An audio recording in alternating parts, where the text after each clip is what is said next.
Proclamation, Customer Service Week.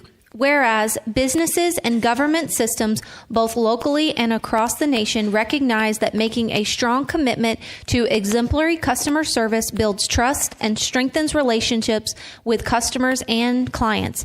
And whereas businesses and governments that prioritize the understanding and anticipation of their customers' needs sets themselves apart by regularly exceeding customer expectations through dedication and professionalism. And whereas the City of Palm Coast Customer Service Division continues to make a meaningful difference in the lives of its residents by upholding the highest standards of service every day, utilizing innovative solutions and demonstrating unwavering care in their responses. And whereas Palm Coast residents have come to rely on the friendly and personalized assistance of the city's customer service representatives who handle more than 130,000 inquiries annually, ensuring that citizens' needs are met with accuracy, friendliness, and respect. And whereas over the past 20 years, the City of Palm Coast has earned a reputation for exceptional customer service, enhancing the quality of life for its residents and setting a benchmark for service excellence in municipal government. Now, therefore, be it proclaimed by the Mayor and City Council of the City of Palm Coast, Florida, that the week of October 6, 2025 be officially designated as Customer Service Week. And we encourage all citizens to celebrate the exceptional work of customer service professionals who contribute to the success and well-being of this community by providing outstanding service every day. Signed this 7th day of October, 2025, attests Kaylee Cook, City Clerk, and City of Palm Coast, Florida Mayor Michael Norris.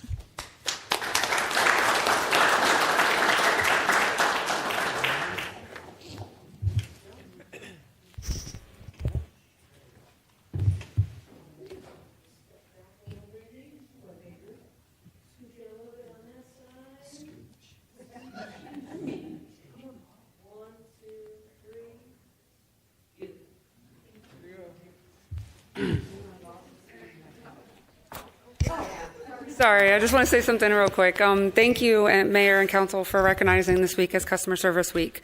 You'll notice we have a lot more people here, a larger group today, because customer service is more than just one division. It's a commitment shared across every department. Each day we strive to deliver exceptional service and put our residents first. Many of those here today serve in the community directly between the call center, taking anywhere from 100 to 120 calls a day. Our field technicians completing anywhere from 20 to 60 work orders a day, assisting with anything from leaks to PEP alarms or new service. We take pride in living our mission every day and will continue working to serve our residents with excellence. We thank you and have a great evening. Thank you, ma'am. Thank you.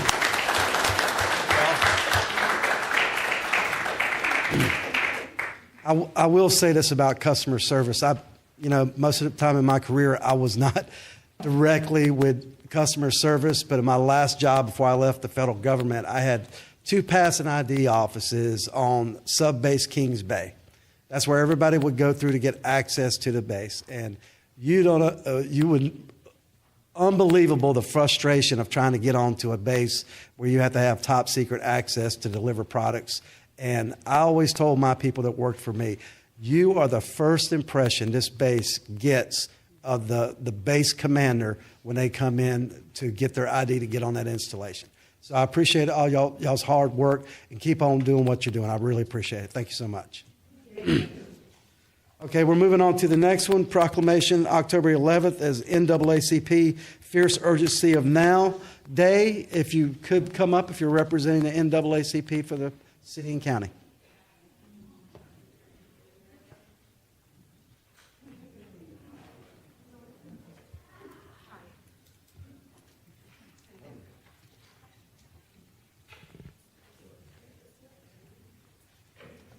Who's going to be accepting a proclamation?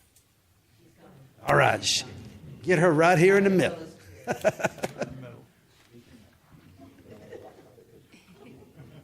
Yes, ma'am.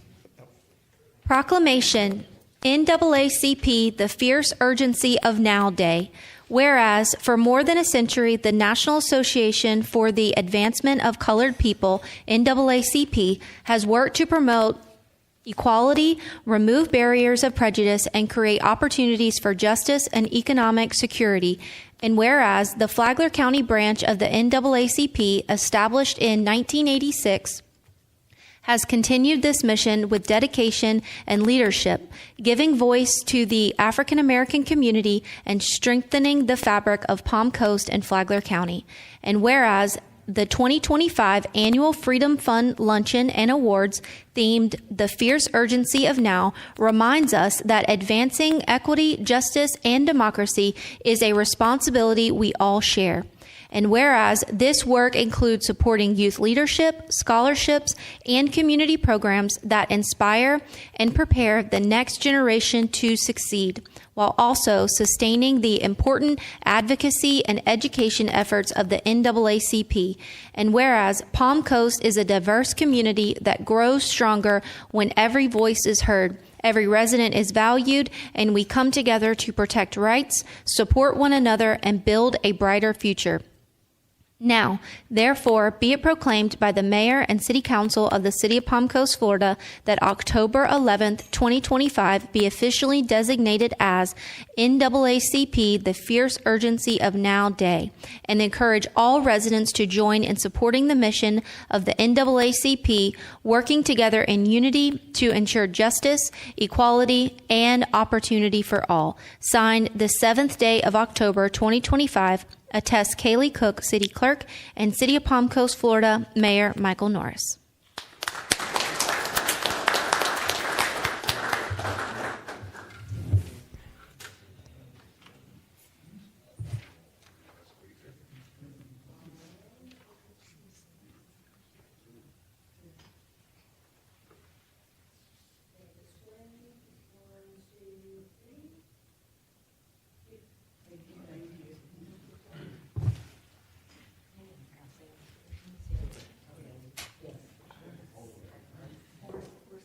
Down? Okay, thank you. Good evening, everyone. I'm Phyllis Pearson, and it's my honor to come out of education for the last 38 years and now on to volunteer work for the last couple of years, which I'll be doing the rest of my life, with these wonderful folks that we get to interact and work with. I'd just like to thank all of those folks here who are sitting at the dais. The work literally goes through you, the pen, the focus. And I want to say that NAACP for our community is for everyone. It started with a voice and a pen, and most of the folks that started the NAACP didn't look like me. But thank you, goodness, that we can all work together, literally speaking, no matter what it appears to be, that we are working together for a common cause.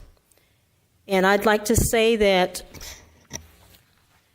the Freedom Fund occasion celebrates those in the community that have given. It's like decades of their lives for the betterment of our Flagler County community. And that is what the NAACP stands for in all of the different venues and representations that we have here from all of the industries, the faith-based, and everybody working together. Regardless of what it looks like on the outside, I can tell you that the work doesn't get done unless we come together and get it done. So I'd like to say that we stand, if you will, in the gap with all of those who are struggling in real time with trauma, with the challenge of trying to be educated and working towards their goals that interact with others. So please remember that the NAACP is working together with our Flagler County community and the surrounding areas to take all of your time and your donations and your work that you do in your jobs and in your life with your family to make sure that we're working for the betterment of empowering our Flagler County community. And we thank you for that opportunity. And for this proclamation, we appreciate you. Thank you, Ms. Phyllis.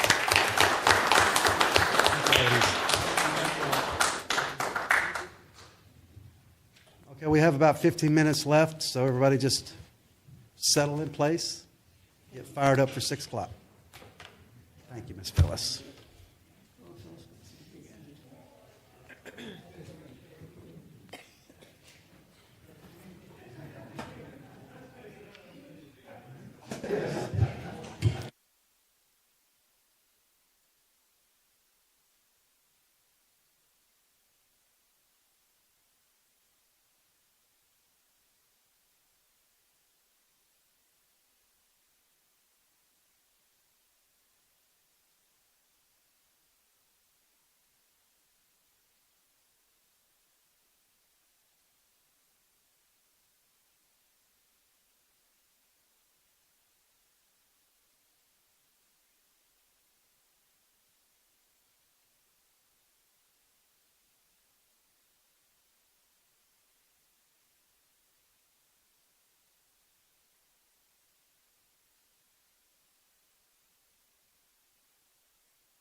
Good evening, everyone. Welcome to the City of Palm Coast City Council business meeting. Today is Tuesday, October 7th, 2025. It is 6 p.m. We are in the John Netz Community Wing of City Hall. I'm calling this meeting to order. If you would please stand with me for the Pledge of Allegiance and a short moment of silence. And please, if you know about the tragic events that happened with Jorge Salinas this weekend, please say a prayer for him and his family if you feel the need to do so. He was a great guy, and he'll be lost. It's a terrible loss for our community to lose Jorge. So please stand with me. Pledge allegiance to the flag of the United States of America and to the republic for which it stands, one nation under God, indivisible, with liberty and justice for all.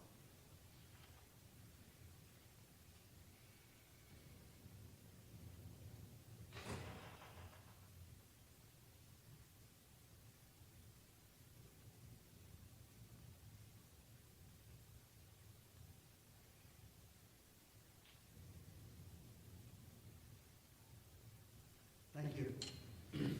If you have electronic devices, please silence them also. Ms. Cook, if you could, please call the roll.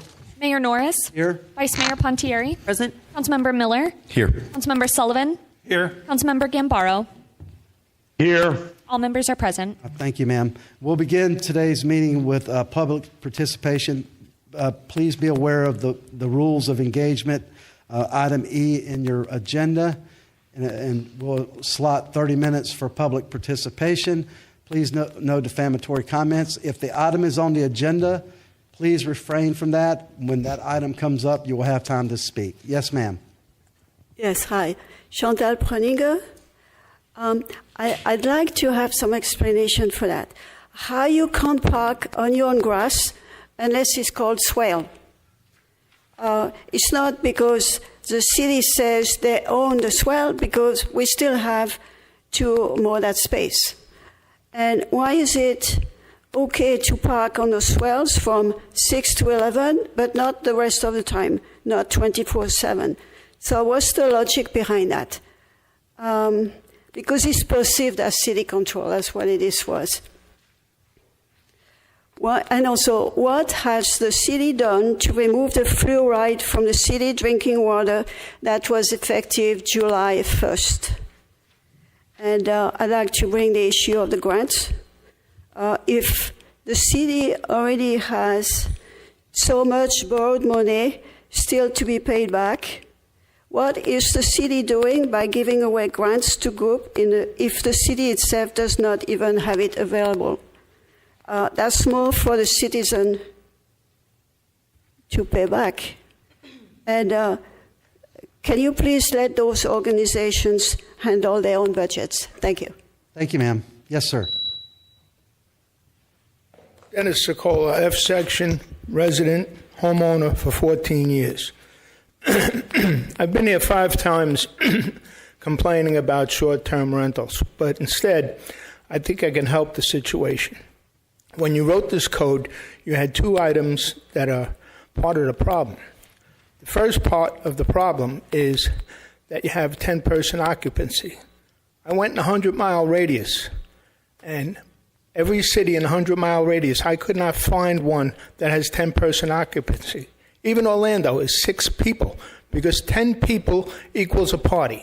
You get 10 people, $20 each, you got a pool, heated pool, house, and disrupts me. 15 times I've called the police since the end of March, ruining my life. I've been living there for 14 years and never had one problem. And the other problem is, when you wrote the code, the ordinance, there's no penalties for failure to go by the code and the rules. There's no penalty. You have no penalty written in there. Okay? Now, that's wrong. Now, the other thing is, I want to express is that some people like myself moved here because of the standards created by the codes and ordinances. And now I'm watching them go the way of the wind. And what is this for? To please 2% of the population that want chickens and park ratty pickup trucks with signs all over them and make noise all night working on their trucks? No. Okay? If you want to see the result of what taking ordinances away are, I'll give you two good examples, and write these addresses down. I want you to see these houses. 43 Fort Caroline Lane and 73 Fountain Gate. Okay? And then the third thing I want to talk about is the charter. Page 45, Section 11, Chapter 2, Schedule for Charter. Reviewed no sooner than 10 years after December 31st, 1999, and every 10 years thereafter. So, you know what that means. That's all I got to say. Thank you.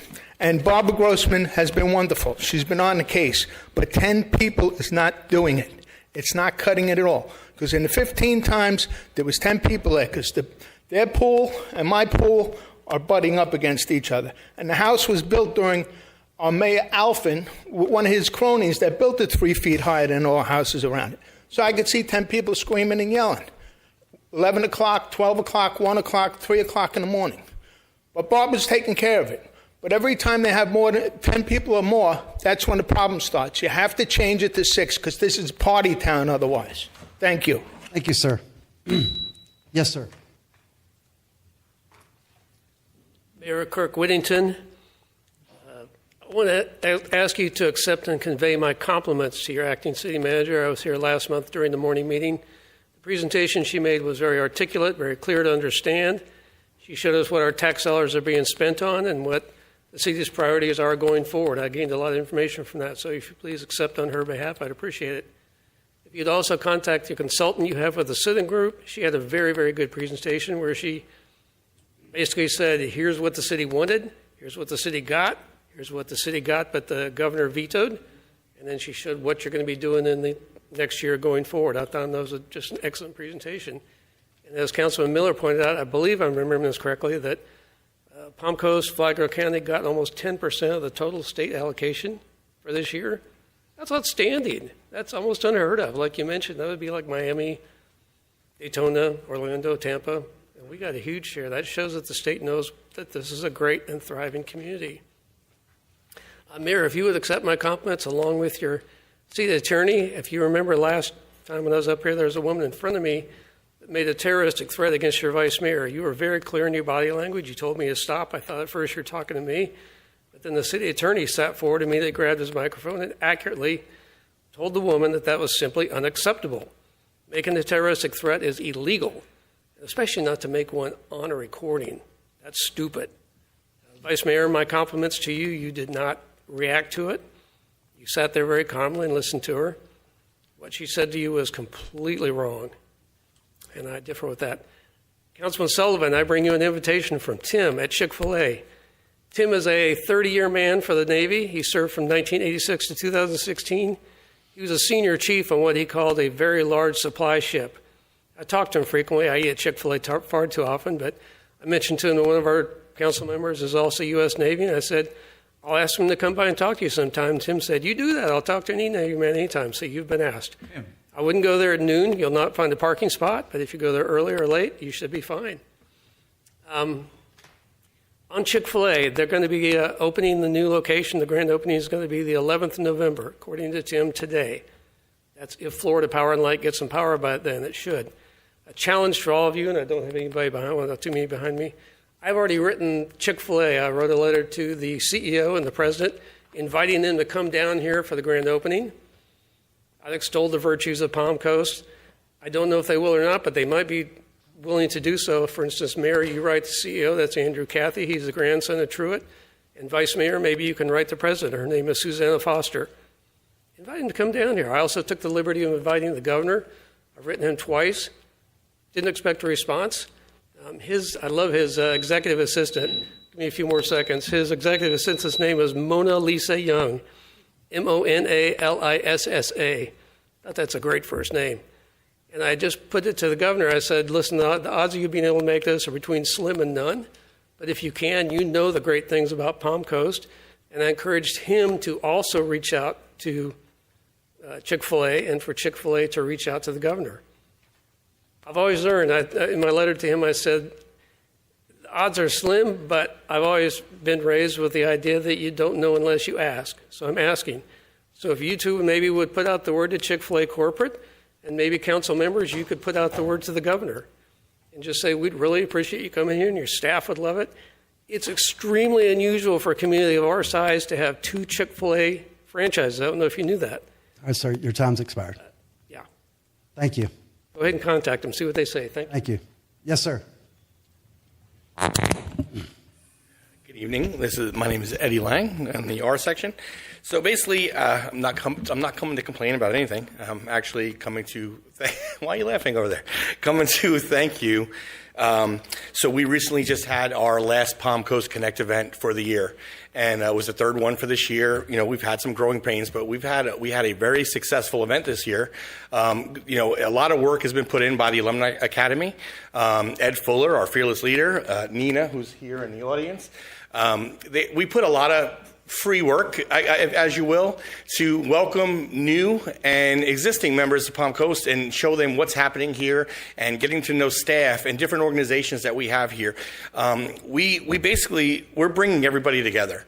And that was the goal. It was the welcome wagon aspect, but bringing them to us instead of going door knocking and saying, hey, welcome to Palm Coast.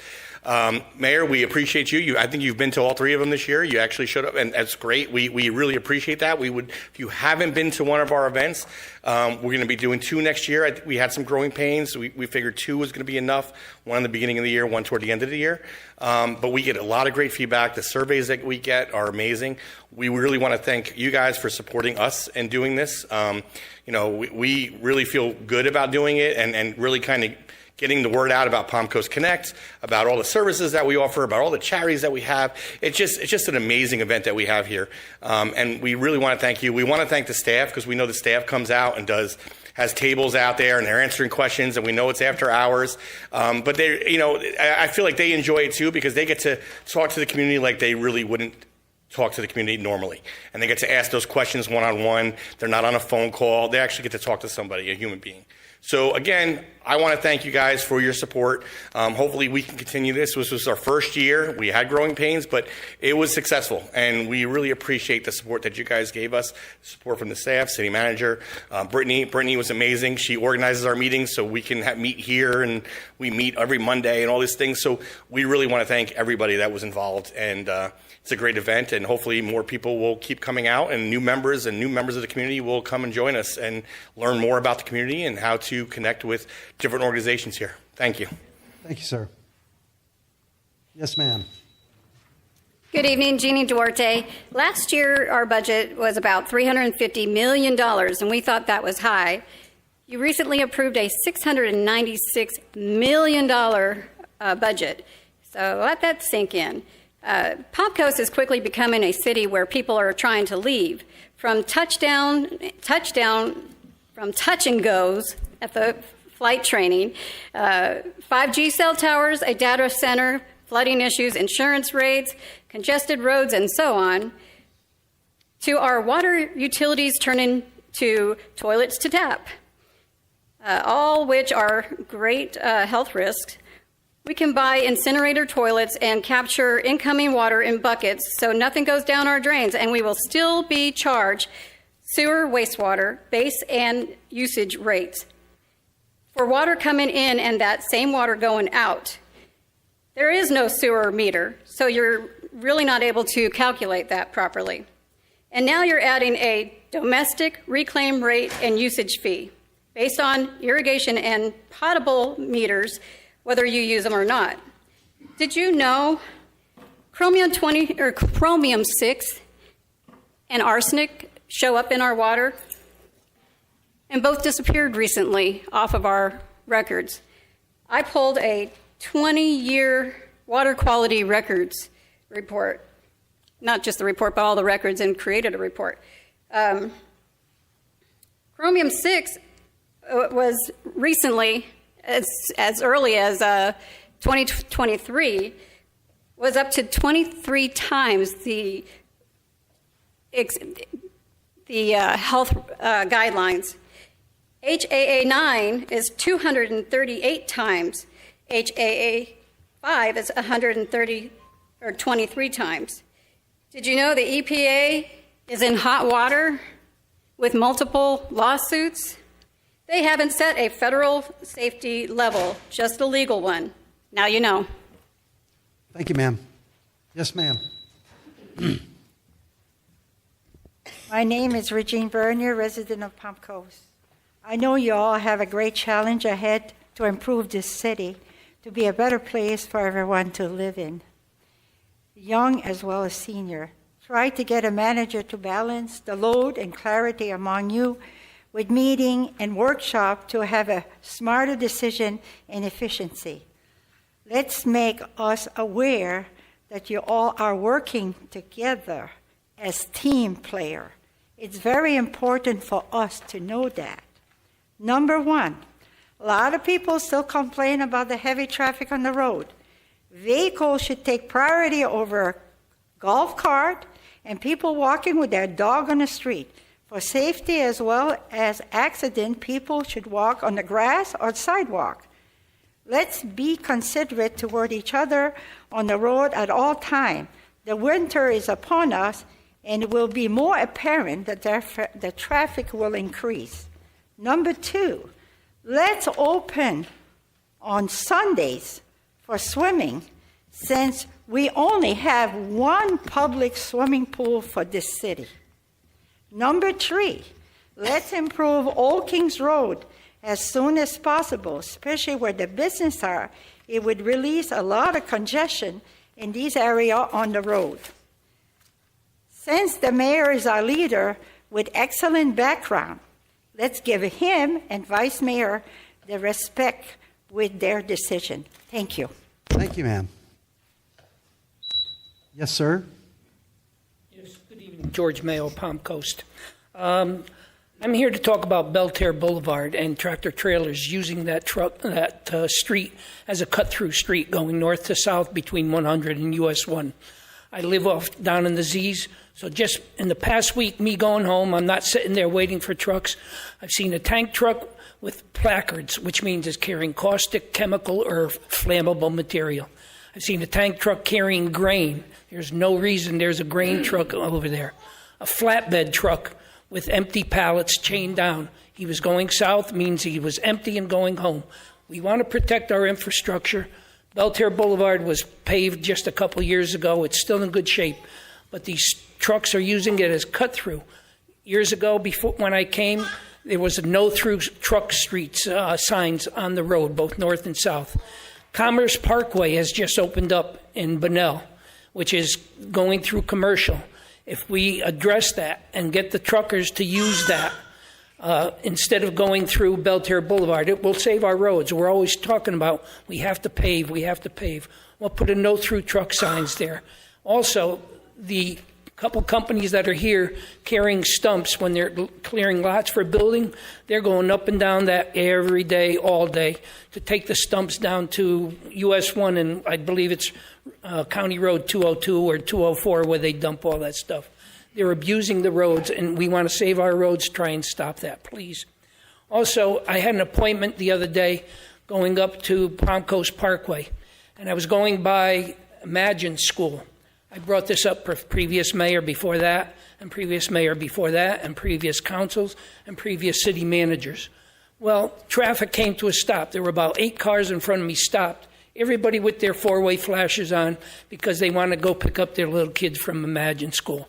And it was that way coming southbound also, 8 to 10 cars.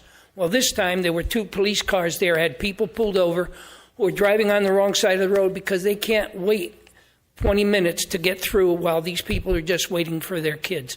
I brought this up before. Previous city managers have always said, we'll talk to the school and get it solved.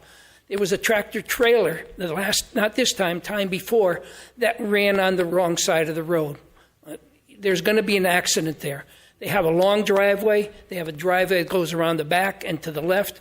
I can't see any reason that something can't be worked out with the school because there's going to be an accident. Somebody's going to drive on the wrong side of the road. You're going to have a head-on, and you're going to say, oh, we never knew this.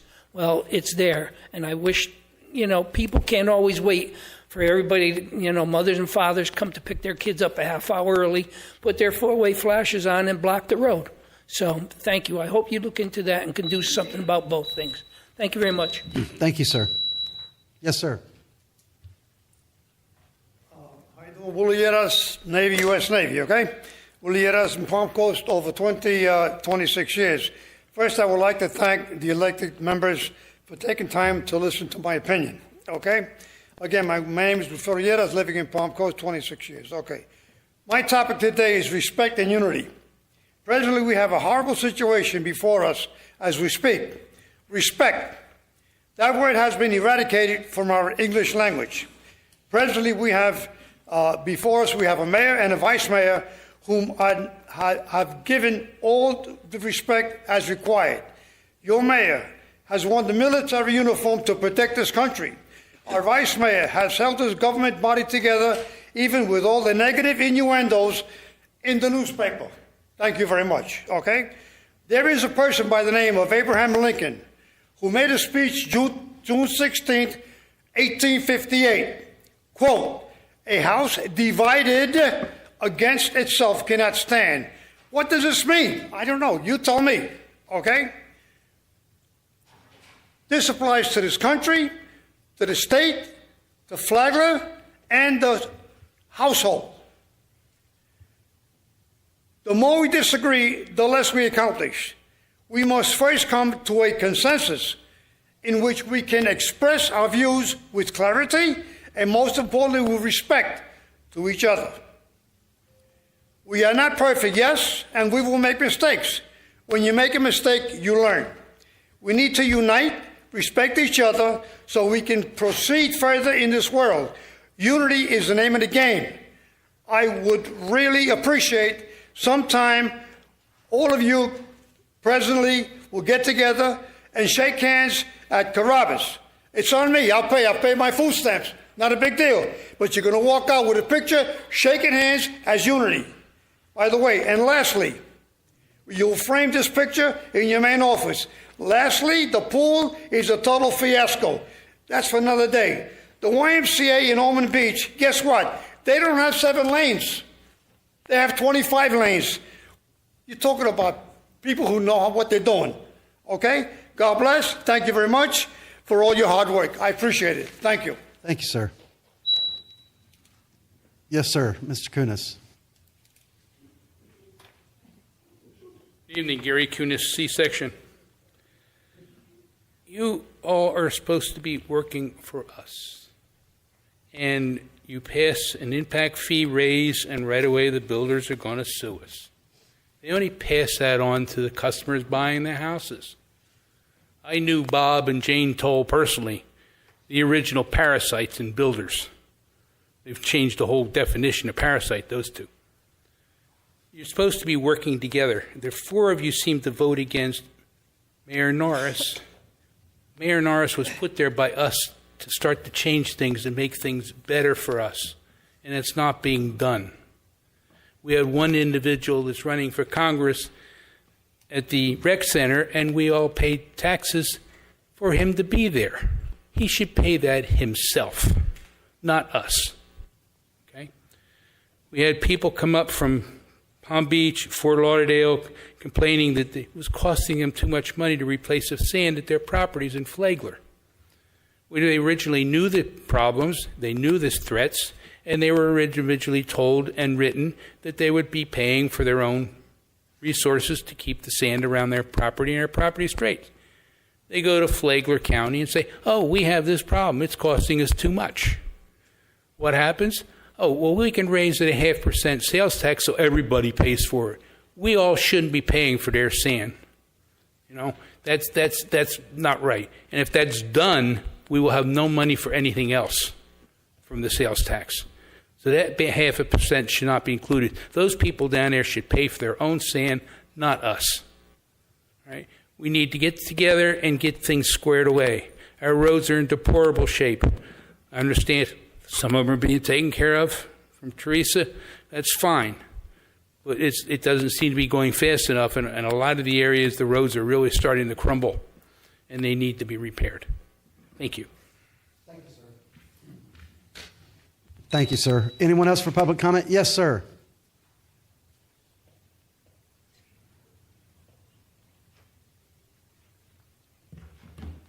Mark Webb, Palm Coast. What'd you do, sneak in? I didn't see you in there. Navy, we do that a lot. So I want to take a moment to bring to your attention, and I'm happy to see that we have one of the county commissioners here, an update on the status of our Palm Coast Public Library.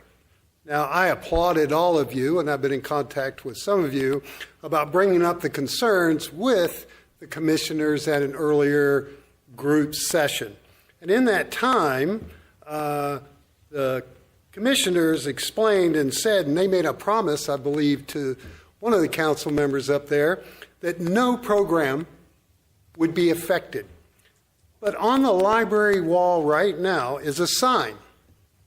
And on that sign, it shows the Bunnell Library is closing the end of the month.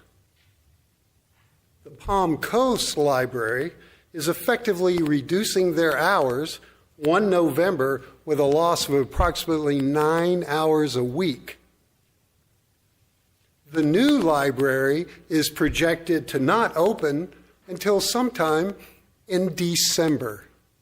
So we in Palm Coast are going to be experiencing a 9-hour-a-week loss of an amenity, a library that is used probably larger than any other service in this city. Now, I know that you guys tried. You offered compensation.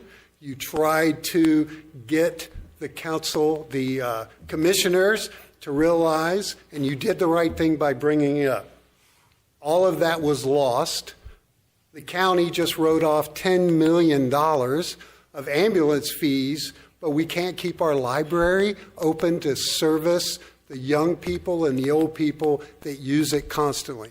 So I would ask you, there was a commitment that there would be a revisit months down with document, with data to show the effectiveness and the loss. Well, we're already going to experience 9 hours a week for almost 6 weeks, probably. Nobody will tell me when the Nexus is going to open. So I just wanted to bring that to your attention and let you know that the citizens of Palm Coast are losing services right in front of us. Thank you very much. Thank you, sir. Anyone else for public comment? Seeing no one come forward, I'll bring it back to the dais. City Manager, you got any follow-ups? Yes, thank you, Mayor. I can ask staff to get with Ms. Chantel regarding her concerns about swale parking. Mr. Zobler can answer that question for you. It's actually written in our code that way. And City Council, we can review that when time comes when we're reviewing the LDC. As far as the short-term rentals, City Council, you recall I sent you an email about those being on the code board's agenda for October and November, those that were in violation, which would be, we had it, no, I think it was the next one would be in November. Do we know Is it if tomorrow, Marcus? So the code enforcement had an extra board meeting this month. So they had one last week, and they'll have one next week as well for short-term rental specifically. Thank you, Marcus. And then as far, thank you, Mr. Kurt, for the compliments, and as well as Mr. Eddie Lang about the Connecting Palm Coast Expo. We agree it's a great collaborative event that welcomes residents and then gives residents who've been here maybe a long time some information about the city and city services and those nonprofit groups that we have. I would also encourage Ms. Duarte to get with Mr. Peter Roussel of any questions regarding the water quality report. He has 30 years plus of experience and understands every single chemical that you just mentioned, so he is your subject matter expert on that. And then we have in your strategic action plan, Mayor and City Council, the concerns about our roads, the traffic, as well as the resurfacing of any of our roads. And in the budget this year is actually conducting a full analysis of the roads to see the PCI for where they have been. And we do have data that predates, so we can track that data. Mr. Mayo, I will look into your concerns about Belterre Boulevard. I'll specifically talk to Commander Woodward about that because I know the sheriff's office has several cameras that try to correlate the vehicles so that they're not on local roads, and they have gone through weigh stations and all of that. But Commander Woodward and I will work together on that. And Mayor and City Council staff is actively working on the concerns at Imagine School. If you recall, we've got the Old Kings Road, Royal Palms improvement design out for short-term solutions, and then the longer-term solution, and the concerns at Imagine School is included in that. It'll also come down to any type of budgetary analysis for what's inside the Transportation Impact Fee Fund once we get those design improvements back, but that is a work in progress. Mr. Webb, I will follow up with the county on the concerns about the library. Mayor, that's all I had. Thank you. Marcus, how many cases do we have as far as short-term rentals? You have it off the top of your head, a rough estimate? I believe at least the latest that they're going to have at this next hearing is going to be 13. 13. All right. So we may have to revisit that. Is do we know if the neighbor of Mr. Sicola has received any violations or anything like that? I can't speak, but I know Ms. Grossman has been looking into it. Okay. I'll follow up on that. Anything else from the council? I got a couple, Mr. Mayor. Yes, sir. Chantel, for the fluoride, we never added any in, so we don't have to pull it out. So we were never putting that in the water. The only, to my understanding, the only amount that exists is basically the natural amount that's in any drinking water that comes from the ground. So there's like a trace amount of it, but it's very, very, very, very small. In terms of the short-term rentals for Mr. Sicola, I believe we had initially a higher cap, right, for the amount of people, and we brought it down. And there was a number of people that were fighting to not have that cap at all because they had 6-bedroom rooms and things like that, and they wanted to be able to have a couple in each room. And we capped it at that because for the same reasons that we did not want to have 18 people at a residence having a party. But we also didn't want to penalize somebody that maybe had 4 or 5 bedrooms that could comfortably sleep those. Mr. Lang, thank you. And thanks to everybody that participates in the Palm Coast Connect. It's a great event, allows for people to get a lot of information about our city. So if you haven't been, please come to the next one that's available. And then Old Kings Road, we have that on our priorities for both legislative asks as well as the TPO board, which I'm on, trying to push that and make sure it's a top priority to try to get some FDOT dollars allocated and get going on that so that we can also do phase 2 and 3 on the north side as well. And then Imagine City Manager, I thought there was an ask for Imagine itself to come up with some mitigation on that, not just us trying to plan the roads around it, but also they contributing in a way that's going to reduce that. Yes, and they have, City Council, they have made improvements within their own facility to allow for more cars to stack up in their parking lot. So they have worked with our team to make some accommodations. That's it, Mr. Mayor. Thank you. Anything, Vice Mayor? Just really quickly, so I'll start with the Imagine School. That's been something that I've been constantly following up on. Looking forward to hopefully very soon, Acting City Manager, the traffic improvements and the intersection in conjunction with the Imagine School. Do we know when we can expect an update? The study of getting the traffic counts, I wanted to be done during school time. So that was being done during September. So the consultant has that report and we should get something either this month or next month. Okay. We've been, I think, pretty gracious with Imagine School. We need to see some action here from them. I mean, this has been to the Mr. Mayo's point, I think it was you that brought this up. To your point, you've spoken to a lot of officials and a lot of city managers, so have I. So, I think we need to kind of light some fire there. And I got a question because it's not just Imagine. Imagine just happens to be on a bottleneck, so to speak, right? My kids go to Belterre, Cars are parked out into the turn lane with their blinkers on 2 hours before school's over. I don't know if there's any way to say, hey, if you're not inside the school property, you can't be parked in a thoroughfare blocking the road, because it's happening at all the schools everywhere. And it's to the point to where, there's 50, 60 cars in a roadway. And so I don't know if there's any way to regulate that. I did speak with Ms. Moore, the superintendent, and we discussed that challenge and that concern. I don't know what the parents do that they can get there so early, but they've sent out countless messages to parents. Each individual school has. They've talked about various safety things. The sheriff's office has worked really hard on, not just Imagine, but to your point, Councilman Miller, Belterre, Old Kings, Wadsworth, all of those. It's to me, whether it's enforced, I'd hate to, have tickets written and stuff like that for people picking up their kids, but and when the tickets parking in the road, it's a safety issue. It's not legal. Well, when can't do it at other businesses are written, the judge is throwing them out. Right. So it's creating paperwork for our law enforcement that's not. Yeah, and I mean, we don't want to, but if enforcement is the only way to change behavior, I don't know, because it's becoming a problem at all the schools. The more people move here, the worse it's going to get, because our kids went through all the way through. Christian was the first class from Belterre all the way through Matanzas.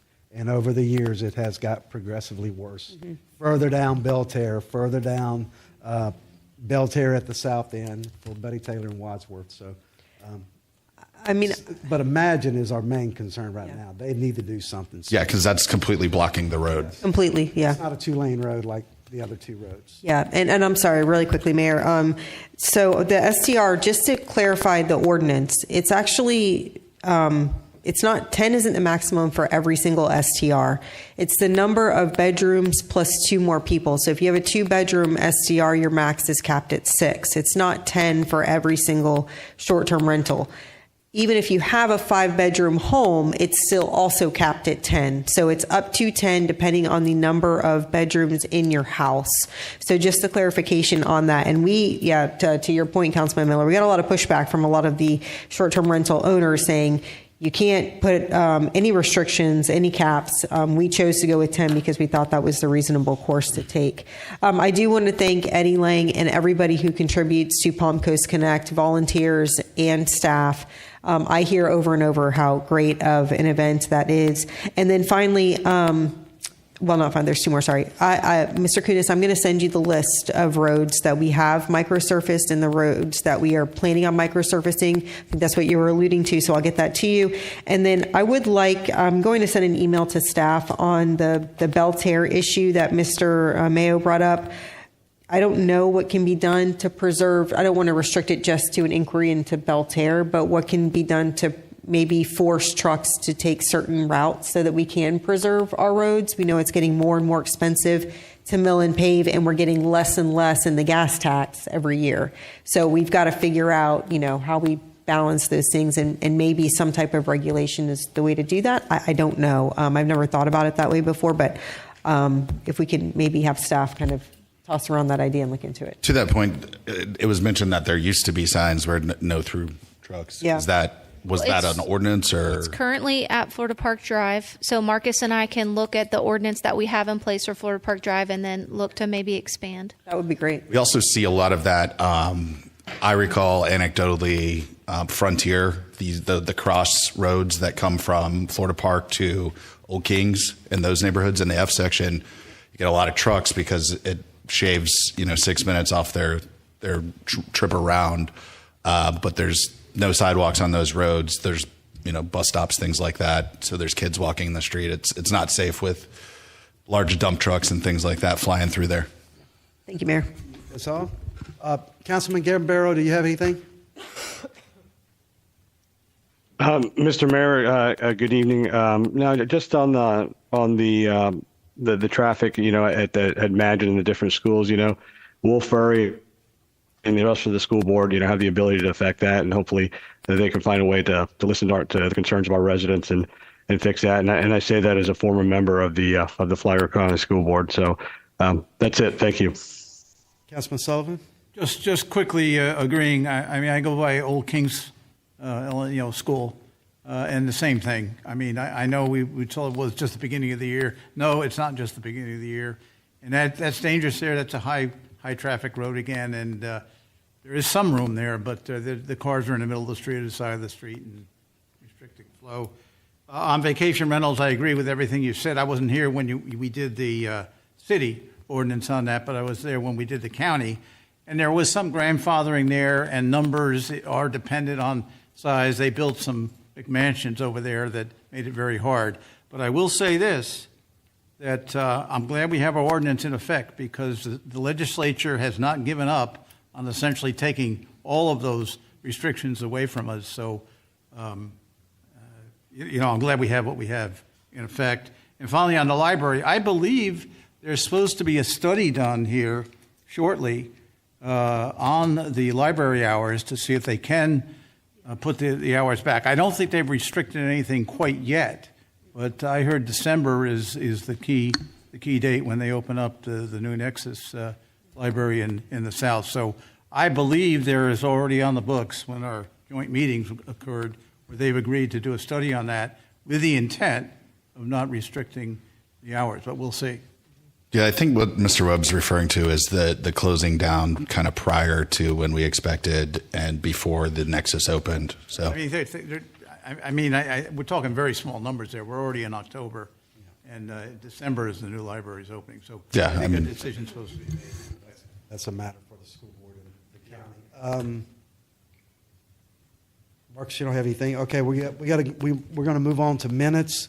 We have minutes to approve from the September 16th business meeting, the September 23rd workshop, and the September 24th budget meeting.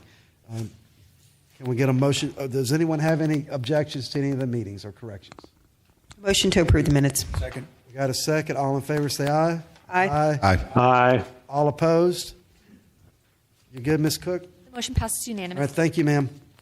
We're moving on to item G, ordinance of the second read, ordinance 2025, amending chapter 42, creating section 42-7 of the Code of Ordinance, providing for the use of and operating of bicycles and electronic forward-powered cycles. Goodness gracious. Okay, what you got, Marcus? No presentation for tonight, City Council, Mr. Mayor. Just as drafted, as directed is at our previous meeting. I'm here for questions, comments, directions, any changes you'd like to make to the ordinance tonight if you choose to vote to approve it. Okay, and I mentioned to you about the corrections from Mr. Dance, and you got all the typos squared away. I will, if that City Council, yes, I will make sure those are up to date. The couple of typos that were in there, and the age is a primary concern. I think that was the only thing we were really kind of going back and forth on. So just really quickly, to clarify your point, Mayor, are you talking about the typos that we discussed last time or the new typos that Commissioner Dance emailed? Mr. Dance found one, at least one I saw about. I wanted to make sure we're very clear on the record about that. Okay, so I mean, yes, we would have to motion for that, but I would agree that those typos need to be fixed in the ordinance. I do want to still talk about the age, but there's a few things in the red line version that I had some questions about. Number one, when we're talking about the class of e-bikes, and I know that this seems to be pretty standard, but I'm just still confused as to why these classes don't cover a throttle assisted with a max speed of 28 miles per hour. It's a fair question, ma'am, and that's something I can easily add. And then, as C, they include also a throttle for that. Okay, thank you. And that would be a minor change, so that wouldn't affect the ordinance or anything like that. That would be added to the class 3? Yeah, so the Vice Mayor is talking about paragraph 7C, class 3 e-bikes are pedal assistant only with no throttle. She's asking that there be a throttle also included in there. So it would be no throttle and throttle. Yeah. Or, yes. Because right now we have pedal assisted with a max speed of 20 miles per hour, and then throttle assisted with max speed of 20 miles per hour, and then we have pedal assisted max speed of 28 miles per hour, but it doesn't seem there's a throttle assisted with a max speed of 28 miles per hour. And then, yeah, so we were given, I think council was all given a list of the accidents since December of 2023 involving e-bikes. The average age of those accidents was 30. So when we're looking at the age minimum requirements, now I'll be candid, I also see on here we've got 4 accidents since 2023 involving 13-year-olds. So I see, the prevalence of teenagers obviously riding these around our community, and they've obviously gotten into accidents. But if the purpose of this ordinance is to affect safety, when the average age of people getting into accidents is age 30, why are we, I think, overstepping into the purview of what the decision a parent should make as to whether or not they're going to allow their child to ride an e-bike and putting a minimum age on this? I will also point out that the state of Florida entertained putting an age requirement on e-bikes, and they did not do that. Rather, they said if you're under the age of 16, you have to wear a helmet. So I hate to throw the baby out with the bathwater on the ordinance, but I just can't support what I think is government overstep into the purview of parenting by telling a parent they can or cannot put their child on a certain type of bike, particularly when a regular bike can be ridden in an unsafe manner as well. Because what we're really talking about here is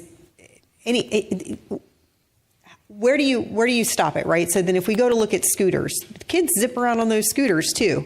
Are we going to tell parents that if their kid is younger than age 11, they can't ride a scooter?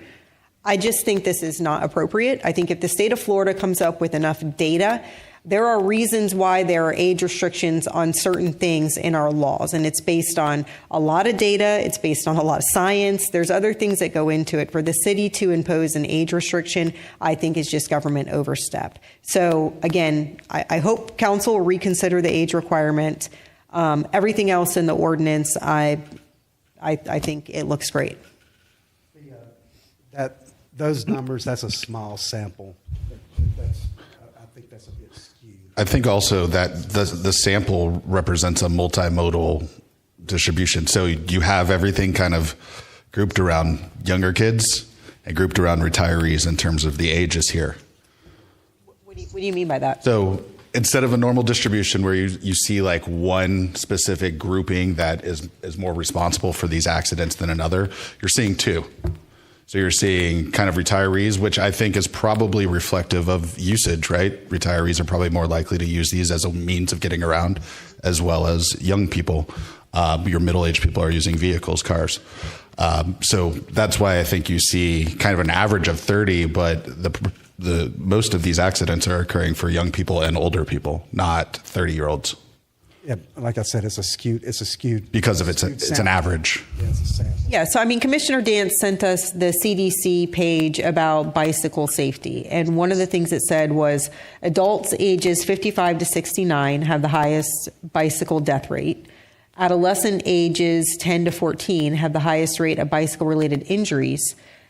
But male bicyclists have death rates 7 times higher and injury rates 4 times higher than females. So what do we tell our residents? If you have a son, he can't ride an e-bike, but girls can. Listen, it's just my position. I get it. You all probably don't agree, but I'm putting my position on the record. I don't think we need to be telling parents that if their kids are a certain age, they can't ride an e-bike. I'm not advocating for that. I think I was more leaning on not having the age group or the age requirements from the beginning.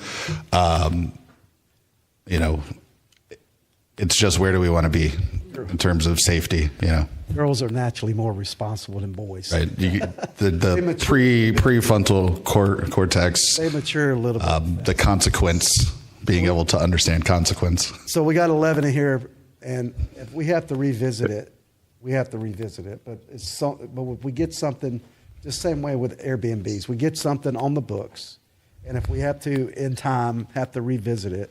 But I have no problem with 11. I thought it should be 13 because, like I said, when I was Mr. Mayor. Yes, sir. Yeah, move approval of the ordinance with the recommendations made by Commissioner Dance. Oh, let's let Councilman Sullivan make his comments first, Councilman. The only comment I have, it's a general comment, and it's this, that like it or not, once this ordinance is in effect, whatever enforcement happens will have to be done one way or another by our police force primarily.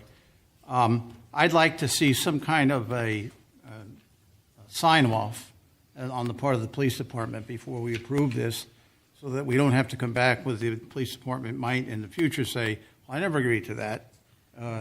That kind of thing. So I'd like to have, I know that they've basically said we're in agreement on this, but I'd like to have some kind of initial off on the part of the police department before we put this into effect. Okay. So I will add, every time we make corrections, I send it over to the sheriff's office to get their feedback. And every time they are saying, good to go, we have no additional edits, we support this. Okay, they support it. Okay. Well, that's not my point. Yeah. Okay, let's set. Commander Woodward, have you had any feedback from the Sheriff's Department on any of this? Mr. Duffy and our council have been working together on this. We will support it. I believe we started the process of getting this rolling. They pretty much wrote it. Yeah, I think. I know. I just want to make sure that in the future. We'll hear about it if they don't support. Well, that's fine. That's fine, Mayor. Okay. I'll make my point. To the conversation about edits in the future as well, I know the TPO is specifically doing some workshopping right now to try to have a coordinated regional plan for e-bikes and ordinances. So I'll try to bring that information back as well so that we can be consistent across the region in terms of what everybody else is doing. Okay, thank you. So, Councilman Gambaro, you can make your motion now, if you please. Okay, thank you, Mr. Mayor. I move that we approve this ordinance with the recommendations made by Commissioner Dance. And I'm guessing Ms. Pontieri's recommended edit as well. Yes. Well, I'm not going to second the motion because I don't agree with the age, but Yeah, I'm just making sure he got all the. He's including your class 3. my specific edit. throttle. With the edits made by the Vice Mayor. Do we have a second? We got a second from Councilman Sullivan. Any more comments from the council? Okay, we'll open this up for public comment. Come on up, Commissioner Dance. I know you got something to say.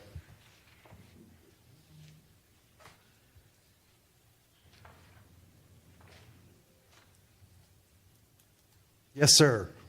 Is that your bike out front? You rode it in? and his helmet. That's right.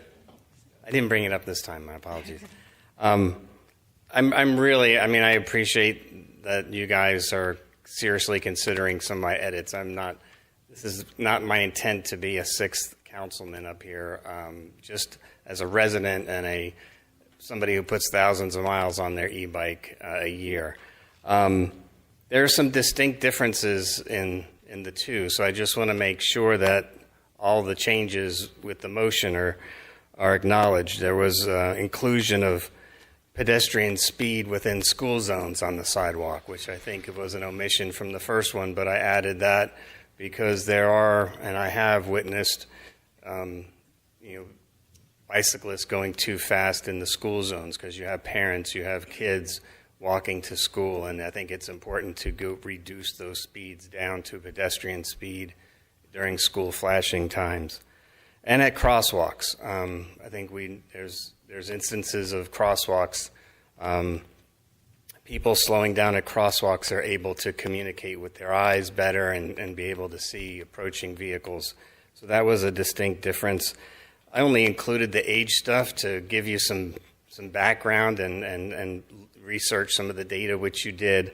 I think the changes are responsible. Thank Mr. Duffy for the changes that have been proceeded to this point. I think, that first and foremost, we're trying to protect pedestrians, but also acknowledge that e-bikes are a growing trend, especially within our senior community, and they are not getting on roads. They are not comfortable. They're not safe getting on roads or on bike lanes. And if we can come up, and I think this is coming to an area where we can all safely utilize the same facility. To Vice Mayor Pontieri's discussion about regular bikes, and I mentioned this last time, e-bikes are distinctly different from regular bikes. They are heavy. They are anywhere from 50 to 70 to 80 pounds. They can't stop as quickly, and they hit things with different force. So if you are a pedestrian, or you're going to feel the impact differently. So that's where the age is important. Are younger children able to handle the weight of the vehicle, of the bike, and the force and the speed? Being able to coordinate all that. And I think the most important thing is the safety components that we've incorporated, which can be enforced through the Sheriff's Department, which is being safe, following all those other guidelines. So those were the important parts and the differences. So thank you. Thank you, sir. Yes, ma'am. Chantal Preniger. I think there's not enough background in the safety of e-bikes because it's still pretty new. So in a few years, you'll have much more e-bikes on the streets or even on the path. But I'm surprised to hear about overreach on e-bike cycling age, but not overreach on the swale or grass parking. I just had to say it. Thank you, ma'am. Anyone else for public comment? Yes, Mr. Webb.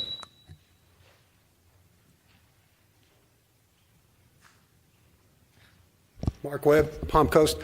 I applaud you for trying to fix a problem, though I'm not sure exactly what the problem is, and I fully expect the state is going to mandate an ordinance that we're all going to have to follow anyway. My concern is my cost to support the Sheriff's Department, to support this ordinance over the time.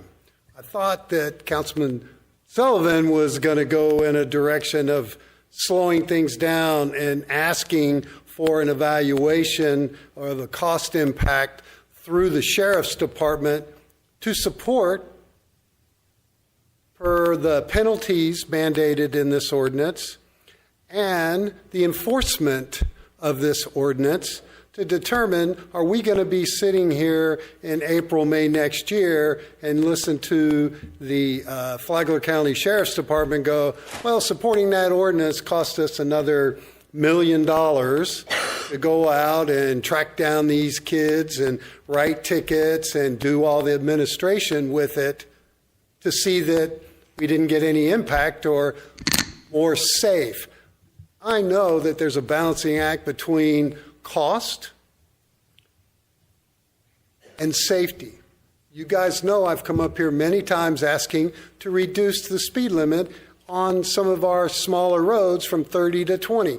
We all know that a lower speed limit increases safety, makes public safer. You're walking your dog, your child, and the answer I got was, well, it cost us $1 million to change the signage, so nothing happened. So I just want to ask and imply a request to determine the cost side of this ordinance beyond what is already out there for misbehavior on bicycles or whatever, and determine that we're not setting ourselves up for another conversation with the sheriff when he comes back for his next bite at the apple next year, and he says, well, you know, the e-bike ordinance cost me another 5 deputies and $2 million.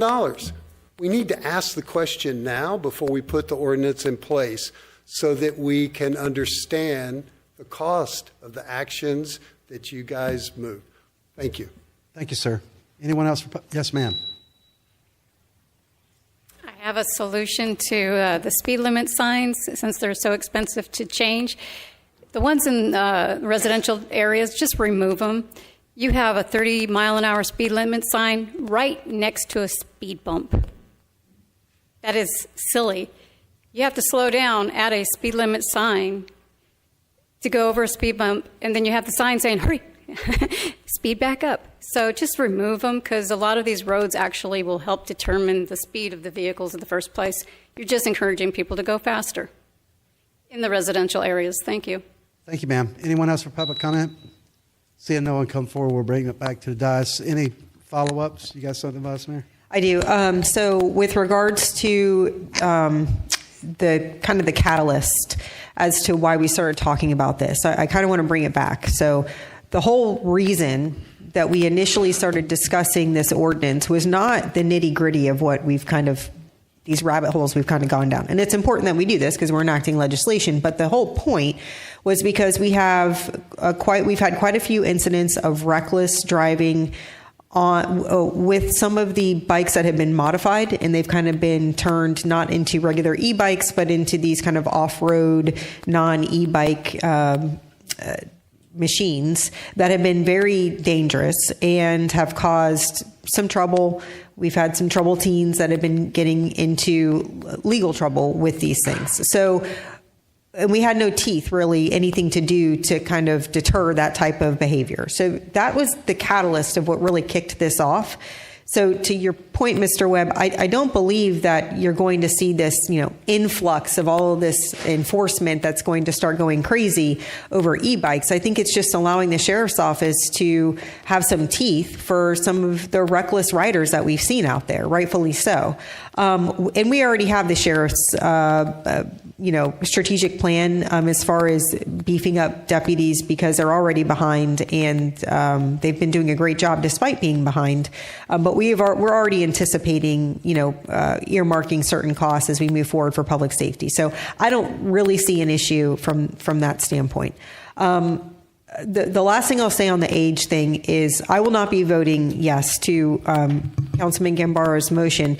If it does fail, I will be moving to adopt this ordinance without the age requirement with the other changes that we made, because I think that is where government should lie in what we are doing and making sure that we're making our community safer, but not engaging in the overreach and trying to parent our residents' kids. Thank you, ma'am. Anything else from the council? I've got a question for Hey, the Mr. city Mayor. attorney. Hold on just a second, Councilman Gambaro. Councilman Miller, what did you have? Yes, sir. I just had a question for the city attorney. I know as part of our discussion, we had talked about, was it mopeds and some other types of vehicles that are powered and comparable age restrictions on those. Do you recall? I don't recall off the top of my head, but do you recall like what mopeds are? Yeah, mopeds are 18 in the state of Florida. 18 in Florida.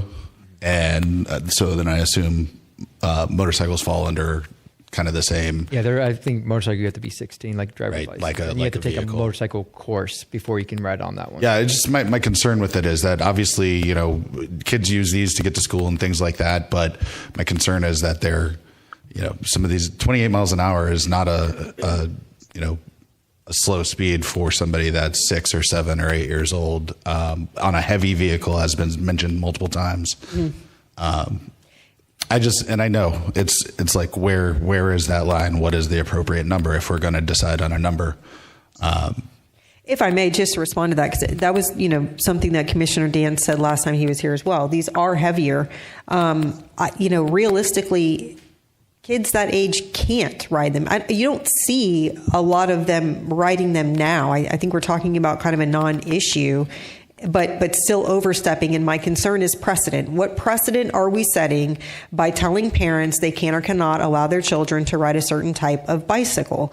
So, because of the natural challenges in operating these bikes for kids, you don't see a lot of it as it is, because logistically it's very tough for them. They can't even probably pick it up off the ground like you can a regular bike. So, I'll say anecdotally, we walk our kids to school every day, and there are kids at elementary school, so under 11 years old, riding e-bikes and other electric powered vehicles. And not a single one of them are on this accident list. Right. No, I got you. If you're seeing that anecdotally, because mine's only 17 months, so he's not old enough to be riding bikes yet. But if you're seeing that anecdotally, we know that kids are riding them, but not a single one of those kids is on this list. Again, we're talking about a non-issue, but we're still overstepping. Gotcha. No, and I agree, but the same argument can be made for any of our ordinances and codes, right? So whether it's work vehicles and where we draw the line with those, are we overstepping by saying you can't have pipes on the top of your vehicles or different things? So, where do we draw that line? Again, it's the same argument both directions. All right, thank you, sir. Yes, Councilman Gambaro, what did you have? Thank you, Mr. Mayor. No, as the last councilman that's probably actually gone on patrol with Sheriff Staley, I think this ordinance is the right thing to do from a public safety perspective. I mean, we saw it even the evening that I was out on patrol with him. I think, listen, it's the first step in the right direction, and making sure that we regulate the reckless activity on the e-bikes, and I think it's important that we move forward on this. That's all I have. Thank you, Mr. Mayor. Thank you, sir. Yes, Councilman Sullivan? Just so we're stating our positions, I will not sign the ordinance if it doesn't have an age limit on it. It is right now. It's 11. I know. I'm just saying. That's the motion. And my point about the kids under 11 is they probably don't report a lot of accidents of children under age 11 that would get into the summary statistics. That we had. Yeah. Mr. Mayor, yes, sir. Just 2 point of clarifications. Mr. Miller, forgive me. So mopeds, not 18, 16. I clarified that. And then also, I do want to go back to Commissioner Dance's notes as he gave you guys in his email. Clarification, there are a couple things. I interpreted the motion from Mr. Gambaro to keep the age at 11, not change because Mr. Dance had changes in that notes. And then also there were 2 additional things I want to make sure that you guys are tracking. He added in there a school zone and crosswalk approach where you slow down, and then also he gave a definition for pedestrian walking speed. Those all are included in your motion. Just wanted to clarify that for you. That's fine with me. Any more comments from the council? Ms. Cook, call the vote. Well, can you restate the question? Restate the motion? Yeah, restate the motion. So the motion is to pass the ordinance, the e-bike ordinance known as, let me read it into the record. Sorry. There we go. Ordinance 2025, amending Chapter 42, creating Section 42-7 of the Code of Ordinance, providing for the use and operation of bicycles and electric power cycles, along with the suggested notes from Commissioner Dance, minus the age requirements, and also Vice Mayor's request for specify with the throttle on the Class 3 for the e-bikes. Okay, we got the motion. Call the vote, Ms. Cook. Vice Mayor Pontieri? No. Councilmember Gambaro? Yes. Councilmember Miller? Yes. Councilmember Sullivan? Yes. Mayor Norris? Yes. Motion passes 4-1. Thank you, ma'am. We're moving on to item 6, ordinance 2025 amendment to the 2050 comp plan, incorporate the water supply facilities work plan. Yes, Mr. Russell. Mr. Papa. Mayor, City Council, I'll help introduce. There's no presentation tonight. If you recall, for a comprehensive plan amendment, we're required to submit to the state. The state gave us no comments. There were no additional questions that the state had. That was also included in your agenda packet. Therefore, staff is here to answer any additional questions you may have. Does the council have any questions? None from me. Everybody's good? Holy moly, we're rolling. You got any questions, Councilman Gambaro? No, Mr. Mayor. Move approval of the ordinance. Thank you. Second. We got a second. Any further discussion of the council? We'll open this up for public comment. Anyone have any public comment concerning the water utility work plan? Seeing no one come forward, we'll bring it back to Dice. Any follow-ups? Ms. Cook, call the vote. Vice Mayor Pontieri? Yes. Councilmember Gambaro? Yes. Councilmember Miller? Yes. Councilmember Sullivan? Yes. Mayor Norris? Yes. Motion passes unanimously. Thank you. We're going to move on to item H, resolutions. 7, Resolution 2025 X's, approving residential site development, residential stormwater review, and inspection fees. Yes, Mayor and City Council, as Mr. Buckley is approaching the table to get his presentation started, just wanted to refresh your memory. We did discuss this as part of the budget process. We moved the residential stormwater inspectors from the stormwater division or department, and in that reorg, we eliminated a manager position and put more boots on the ground for stormwater purposes, and we moved those employees from the stormwater fund to their own division under community development. This area is not supported by the building fund, but it is supported by fees. And so when we looked at those fees and are they cost recovery, since now its backstop is the general fund, Mr. Buckley did an analysis of those findings and saw that we were not cost recovery for the inspections and those services. But this group in this division does a little bit more than just the stormwater residential site inspections. They also do right-of-way permit inspections. If you imagine, we see a lot of those permits, whether it be MetroNet, AT&T, Spectrum, anybody who's putting in large communication lines, and thus we collect a communications tax that supports the general fund. So this is a two-part analysis. The part one is what Patrick is going to go over tonight, which is the stormwater inspections and right-sizing those fees. And then we will bring to you the right-of-way ordinance in January to right-size, because there's a little bit of language that we need to change as far as beefing up our regulations and authority to hold some of the contractors who are responsible for damaging our sidewalks or residential areas, and thus so Patrick is here to take it away for the stormwater side. Yes, sir. Mr. Buckley. Thank you, Mayor, Council. Appreciate your time this evening. Quick informal little update from September 16th when this was originally in front of you but was pulled. We did meet with the HBA, had some ongoing discussions about their concerns with the increase to the fees, as well as some of our inspection processes and the effects on the home building community in general. In the end, we agreed to continue our discussions, but that we would proceed forward with the fee structure as originally proposed. So there's been no changes to the resolution or the Exhibit A that was first in your packets on September 16th. I wanted to point that out. And then we'll just go through this short presentation. If you have any questions, please jump in. Yes, sir.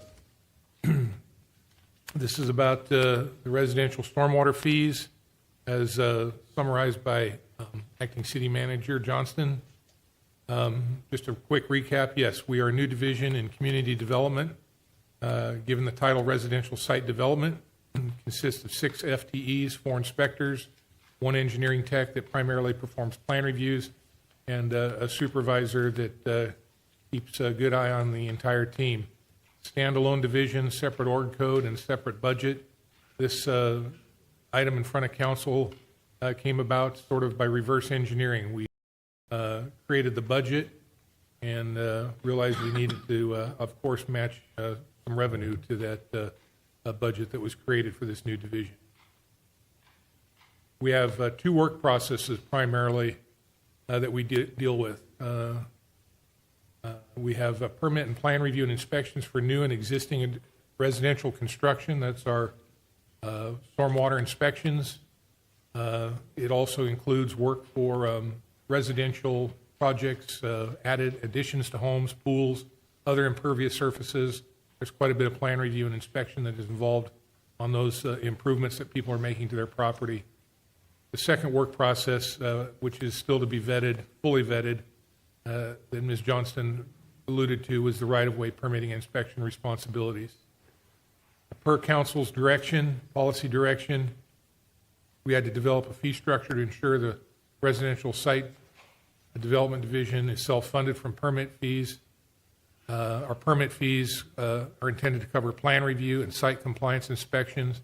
Our plan review includes lot grading and drainage plans, form board surveys, and final lot grading and drainage certifications that were created. Some of that new process was created earlier this year with some changes to the technical manual that implemented some of our transition and some of our increased design criteria.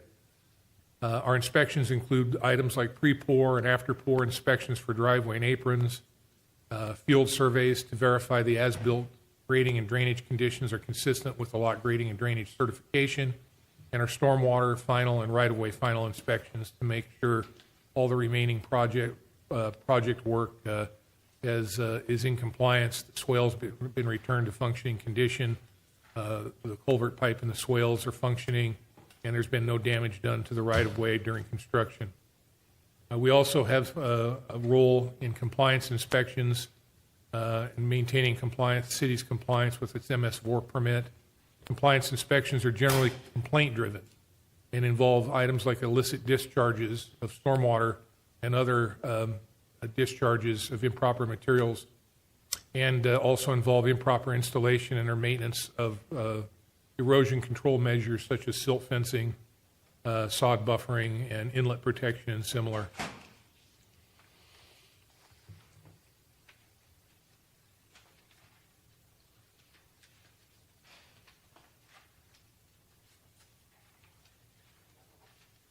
Our right-of-way permit fees that are still yet to be explored into January of next year include plan review for the various right-of-way work projects. A big part of our project control is providing GIS project mapping and cataloging the various permits. As you can imagine, right-of-way permits aren't address-specific to a specific lot or property, but stretch across blocks, streets, and areas of the city. And therefore, we need to keep an eye on where those are occurring throughout the city. We need to develop some mapping capabilities and a means to catalog those. Eventually, the goal would be to have this a public-facing map where the public could access it, see what's going on in their neighborhood, who's working and where and why, and that sort of thing. We also have to conduct site inspections, respond to citizen complaints, which are numerous, unfortunately, and damage to the right-of-way and private property that occurs by many of the contractors who are working in our right-of-way.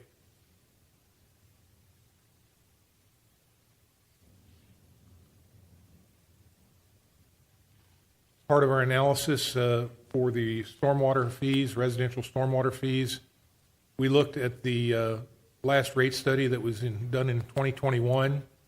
That revealed a few things to us. Number one, that our processes and the things that we do have not changed. We're doing more of them by volume, but really we're doing the same type of plan reviews. We're doing the same type of inspections. So really our touches on the permits have not changed. We looked at the revenue from 2024 and the year-to-date revenue in 25 and the expenditures that we have, and we evaluated compared the project revenue and expenditures to come up with a number for 2026. Focus was primarily on the year-to-date 25 numbers, taking into consideration the downturn in the last couple of months in permit activity in recent months. We considered fully encumbered FTE positions at a rough hourly cost of $65 per hour, and we looked at our budget of right now it's about $804,000, and came up with a fully encumbered FTEs, which are roughly 134,454, divided by the number of hours worked in a year. Pretty easy math at this point, but come up with a number of about $65 an hour. We also made a decision to assign 4.5 FTEs of the division out of that 6, or 75% of the workforce, to assign to the residential stormwater plan reviews and inspections. And that translates to a rough budget number of about $605,000 assigned for this work. As done with the 2021 rate study, plan review inspection tasks have been assigned, expected times. A formal time study was not completed. We don't necessarily think that that's necessary at this point. We just did an evaluation of the tasks to determine their validity. This first bullet has been a little bit troublesome. It is meant, I probably should have used the term revenue and not work in this bullet. This is just a standalone statistic, not really meant to relate to anything more broadly. That roughly 73% of our division's stormwater residential revenue comes from new construction, and the other 27% comes from existing projects. It's just a stat to say that we really, while we proposing raising the fees for new construction, we need to raise the fees for all the permit types across the board. We've determined that 4 hours of work is necessary to get a residential permit issued through plan review and also inspections, but our current fees cover only 2.3 hours. Ultimately, that's a result of the increases in expenditures over the last few years since 2021 and our fully encumbered rates increasing. So ultimately, a fee increase was necessary to cover the expenditures, So the fees for the residential site development portion of the work have gone from a combined total of $150, this is again for new construction, to $260, which is roughly a 74.5%, I guess, about increase. During this process, Stormwater and Engineering stepped in and asked for a small increase for their portion of the work, which is a review that's primarily known as our swale plan review, which relates to our site inspections. Engineering reviews the grading and drainage plan for the purpose of positioning and the horizontally and vertically the culvert pipe in the swale to make sure that that swale can be completed to continue to drain water that's generated by the new construction. So they asked for an increase from $200 to $240. But collectively, we went from $350 to $500 for all residential stormwater-related fees.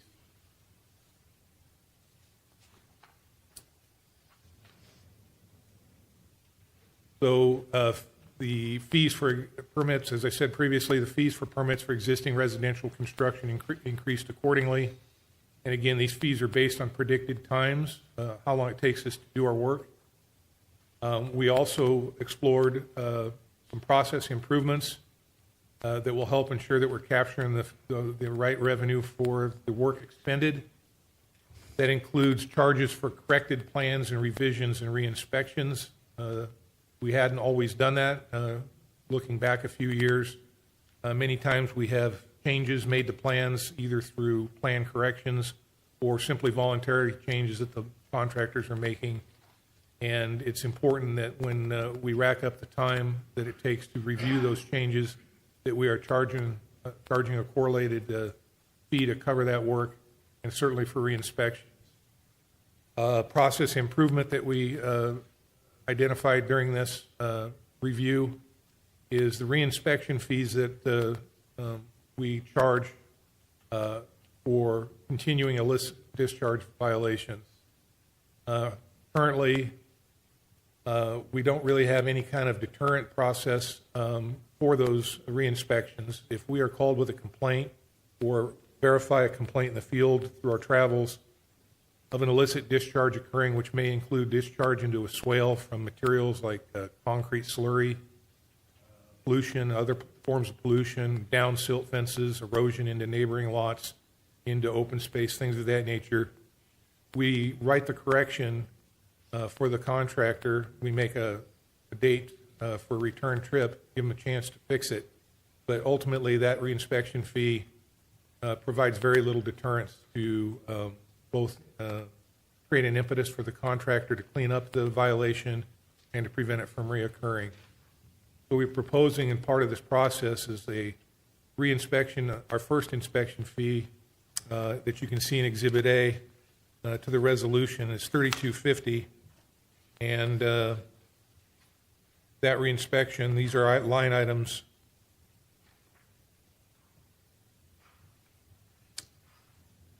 G, H, and I, and J in Schedule 2 of the Exhibit A, which is the bottom chart, residential site development, residential stormwater inspection fees. You can see the first inspection is $32.50. That's a standard charge. Second inspection is also $32.50.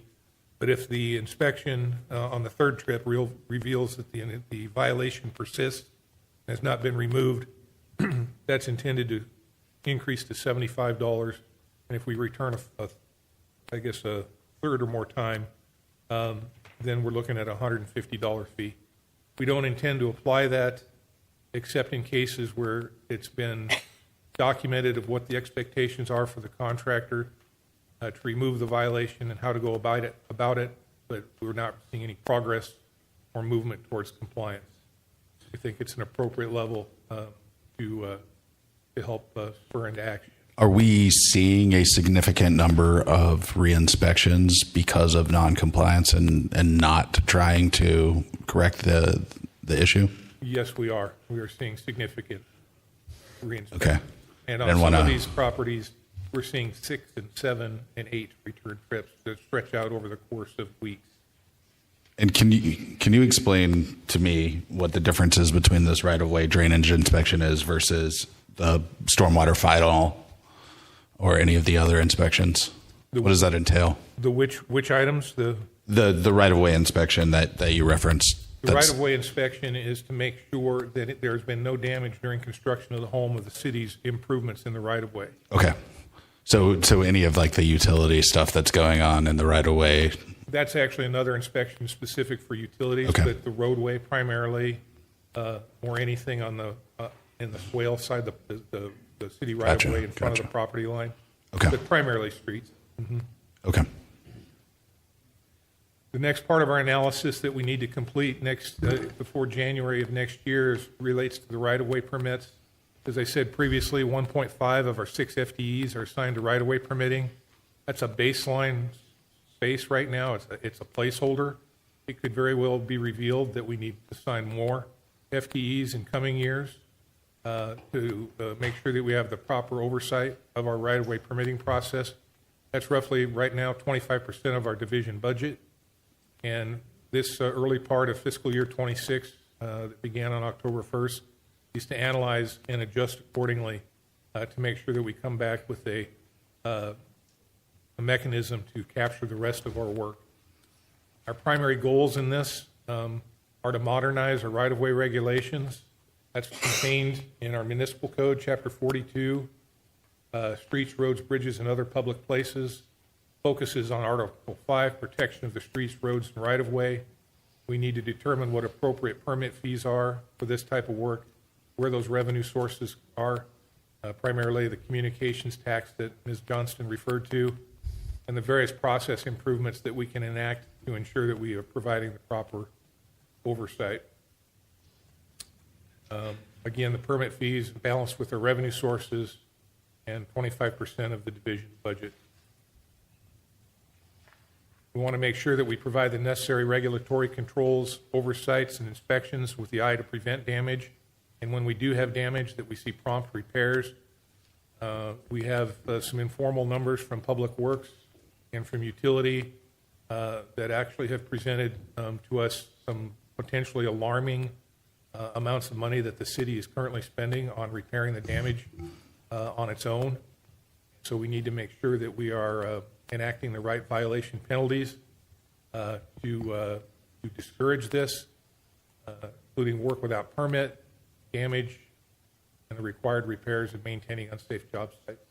I have a question for you. In regards to right-of-way, it came to my attention, I think, over the weekend or maybe sometime last week that some fiber utilities were damaged in the P section, due to some digging, essentially. My understanding is that there's no requirement for locate services unless they're going greater than 12 inches, I believe. Yes, I believe that's the 8111. 811 and that's a state that's requirement. State standard. And then, so obviously either the lines were not 12 inches or they went more than 12 inches. But I guess my question is, do we have any means of, since we're talking about, trying to ensure that damage isn't done, and when it's done, it's paid for by the people who did the damage and not the city. Do we have any means to try to change the behavior of those that don't get locate services before they start digging? I know last year MetroNet, I think, hit the water line going to Flagler Beach twice in 2 days. So it happens, and the locate services, to my knowledge, are free for 811, I believe. There is some cost of participating members actually join the program to be, and they pay some fees for that service. Mm-hmm. It is for any line that's over 12 inches deep, and our minimum burial depth is 24. So there's really no excuse for not calling for those locates. But So if someone hit something and didn't locate, what can we do as a city? I would hope that Mr. Duffy could add to that. I feel that our ordinances are rather weak on the violation penalties with no suddenness built into our processes, right, that can affect immediate change. The state also has enforcement mechanisms through complaints through the 811 program, but those, again, are sort of reactionary slaps on the wrist as opposed to having meaningful weight to them. For that topic, I'd ask for consent from the council to, have some information brought back to us, maybe some recommendations on how we can, kind of tighten those up a little bit, and then, maybe make a decision on that. That's what I was referring to in my opening about this topic. Is we're already on that. Okay. We're prepared to bring that to you sometime in January. Okay, good.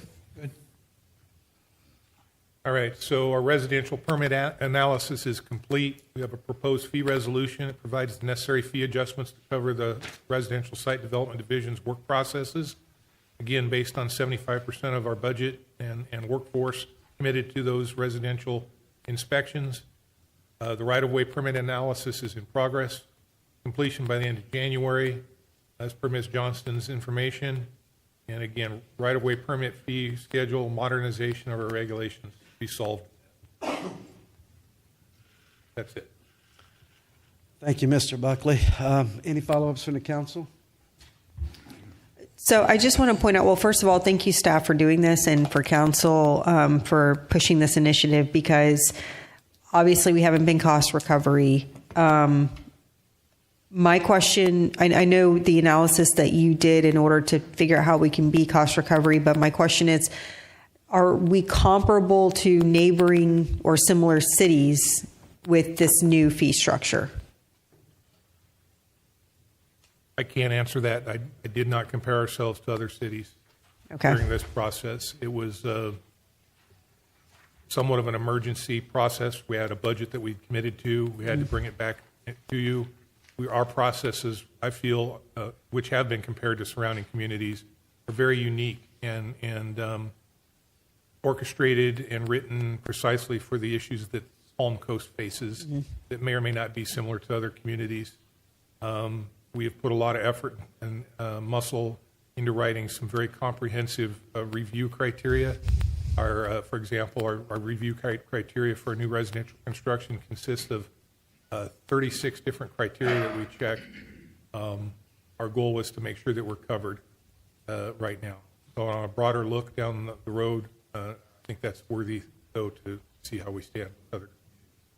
Okay, and I appreciate that, and I completely understand where you're coming from, because if you look at the kind of the summary sheet for this agenda item, it explicitly points out that we have put a lot of effort into, and a lot of manpower is going to continue to go into the stormwater design criteria, checking to make sure these new infill lots, that the houses are being built to that criteria, et cetera, based on the infill lot flooding that we were seeing from the new builds. So this is a part of that overall kind of overhaul of our stormwater requirements for new builds on our infill lots.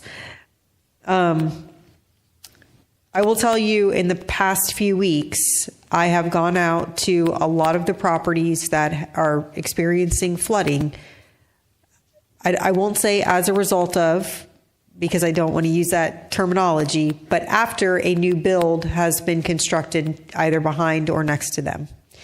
And what I have learned is that ITT designed a lot of these properties to naturally flow in certain directions. So when they designed and laid all this out, the drainage was supposed to happen a certain way. And some of those were designed to run off to homes behind them.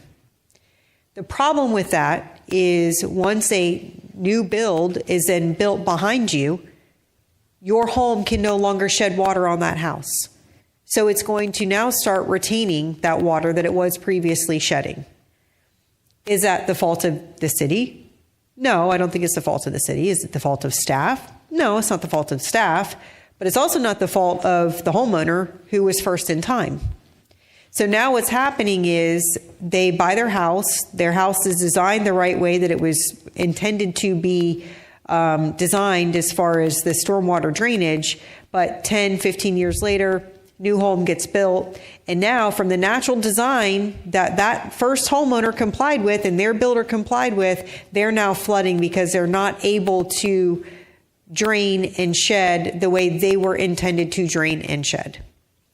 So, I think we're stuck in a place where this is a really good step. We've taken vast strides in this space as far as addressing a lot of the issues with infill lots and new builds, et cetera. But there's still work to be done. So I'm just asking staff to please continue to look at, particularly as we look at our LDC, what more can we do? What more do we maybe need to require from new builds? I don't want to go and put all of these burdens on new homes being built because it's not necessarily their fault that it was designed to work that way either. But we have to do something, because I have come to learn that we have known that we're going to approve a new build and they're designed for drainage and it's correct, but when it's done, it is going to make the other home flood.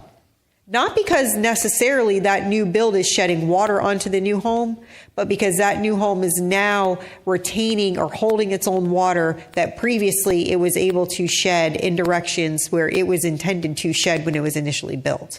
And I have a problem with that.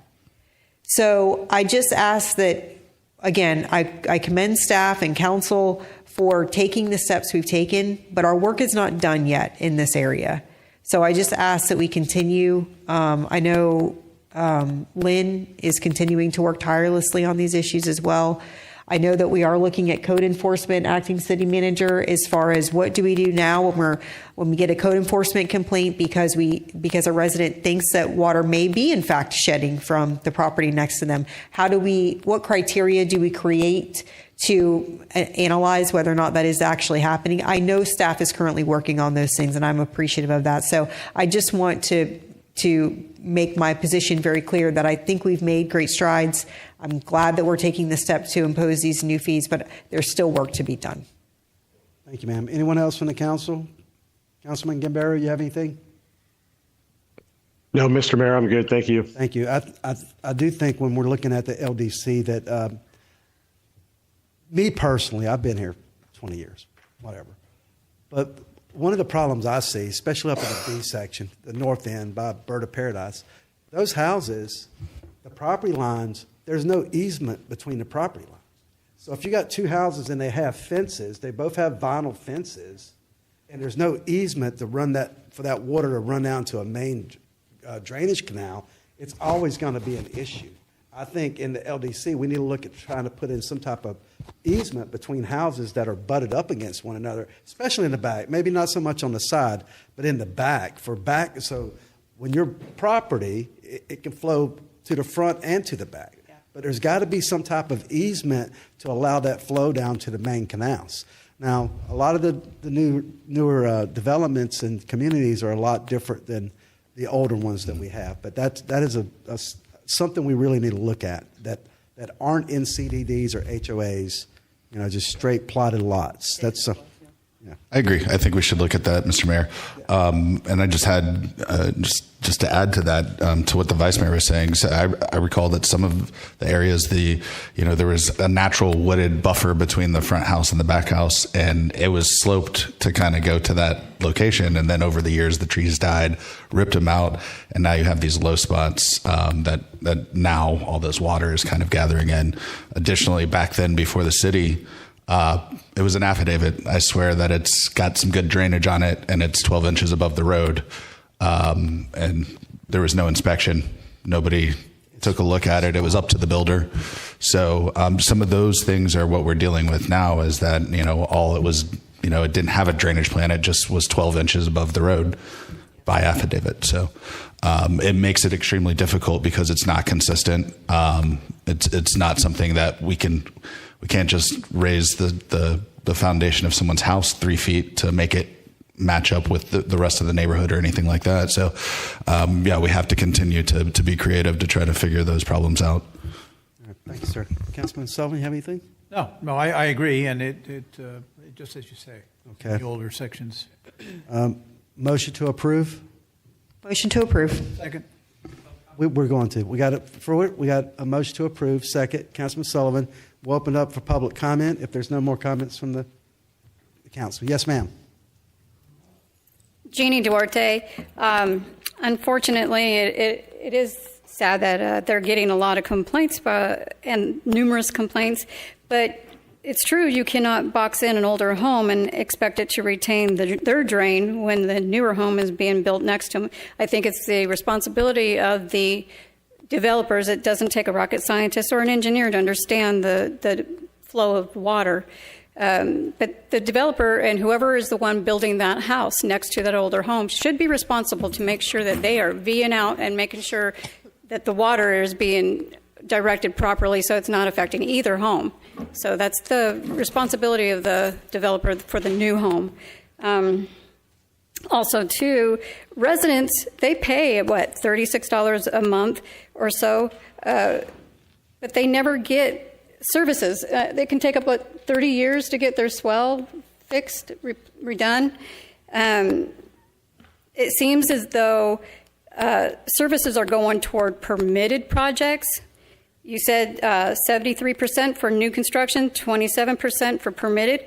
Well, that's 100% right there. That does not talk about the residentials and the swells that they're waiting for. And a lot of the residents don't even know which way their swells are supposed to go because we're on such flat lands in most locations. So if they go out there and they do it themselves like they're supposed to, they may be redirecting it in the wrong direction because they don't know. So it's really the responsibility. Then we pay monthly for a service that we're not getting. Unfortunately, it's the residents who are paying for services unrendered. So to raise fees for residents, I think is totally unfair. Thank you. Thank you, ma'am. This is not for residents. This is for Some solutions, maybe. I used to do this for a living. 25 years ago, I was called an engineer review officer for DeKalb County. DeKalb's one of the 4 major counties of Atlanta at that time. They were adding about 75 to 150,000 people a year just in our county alone. My job initially was an engineer review, erosion control inspection. I was out in the field, applied for a promotion. I came into the office. I started to do plan review. Vice Mayor, to handle your issue, the only thing, we couldn't get our county commissioners to do anything. They just would not. We had improvements we needed to have done, so we had to make our changes administratively. My director just made the law, and we handled everything. In the case of what you're talking about, 2 phases. We were handling entire neighborhoods that would be between 50 and 500 acres. Then once that was approved through an engineering plan, we would require a site plan on every single residential lot. That meant that first the developers get an engineer, then the builder would have to go get a surveyor and show how each individual house was going to be built and not put water onto somebody else's property. And the builders would just complain and scream holy murder. It cost them $500, and this is 25 years ago. We would just say, if you want to get your building permit, that's what you have to do. I approve of everything he's doing. I think he's taken all the right steps. It's hard to do catch-up, but at some point you have to do it. We used a couple of tools that were more like sledgehammers. When we had problems with people with erosion control or stormwater runoff, we would issue a stop work order. All of our field inspectors had the right to do that. It's a simple stop work order. If the builders and developers did not abide by it, we would notify the sheriff. The sheriff would come out and shut the site down. If that meant he had to hook and book some of the cars, the trucks out there, that's what he did. We had very, very strong enforcement. But it was a totally different field because we were just white-hot development. We used to have a saying that unless everybody was mad at us when we were doing our job, the builders had to be mad at us. The citizens, the builders said we weren't giving permits fast enough. Citizens were saying we were giving them permits too much. Tree huggers were saying we're letting them cut down all the trees. The builders were saying we can't cut down any trees. And the commissioners were mad at us because everybody's going to them and complaining to them, but they wouldn't give us the tools we needed. I think some administrative changes by your staff would probably be appropriate. just to say, here's the problem, and here's what we're going to do. And I would try and get with Sheriff Staley, because if you issue stop work orders, that has to be backed up by something. You can't just say stop work.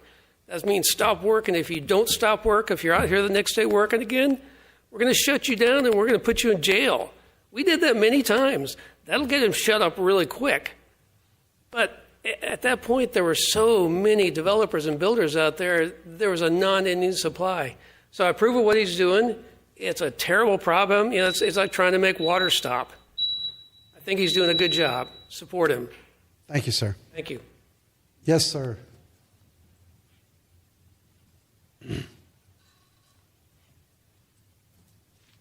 Good evening, Tony Amaral, Palm Coast. The ordinance is correct. You do need to recover the costs that are being put out there. So I don't understand how it costs more to go inspect a job 2 or 3 times. And they do have guidelines, they do have mechanisms. There are stop work orders that are allowed that can stop the progress until a major issue is resolved. So to say that we have to recover more to travel out there, again, the travel time is the same, the recovery is the same because it took half an hour to get out there and everything else. With that being said, we also need to look at what is being asked. We're asking for erosion control.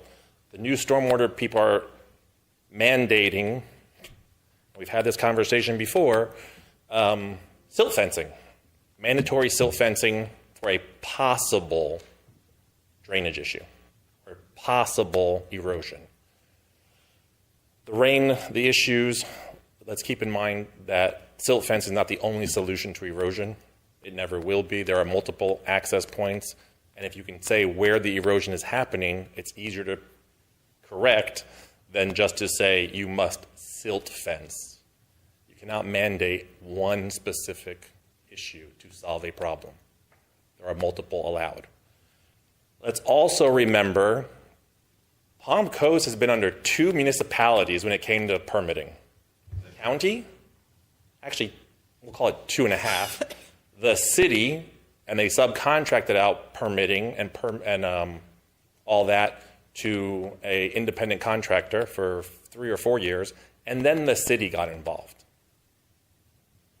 In the time that the city has been involved, we have changed our drainage plans 3, maybe 4 times because of guidance that the city said these are the new guidelines you have to match.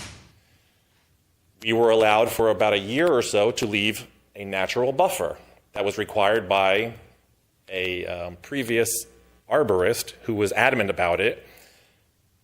Those have come to roost because we always said, well, they're low. You can't adjust them. You can't make them flow if there's 40 pine trees in that last 20 feet.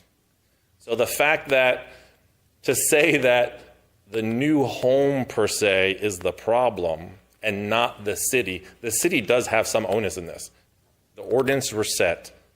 They were modified because they saw errors. And I'm not saying you can't change it. I'm not recommending you never change it.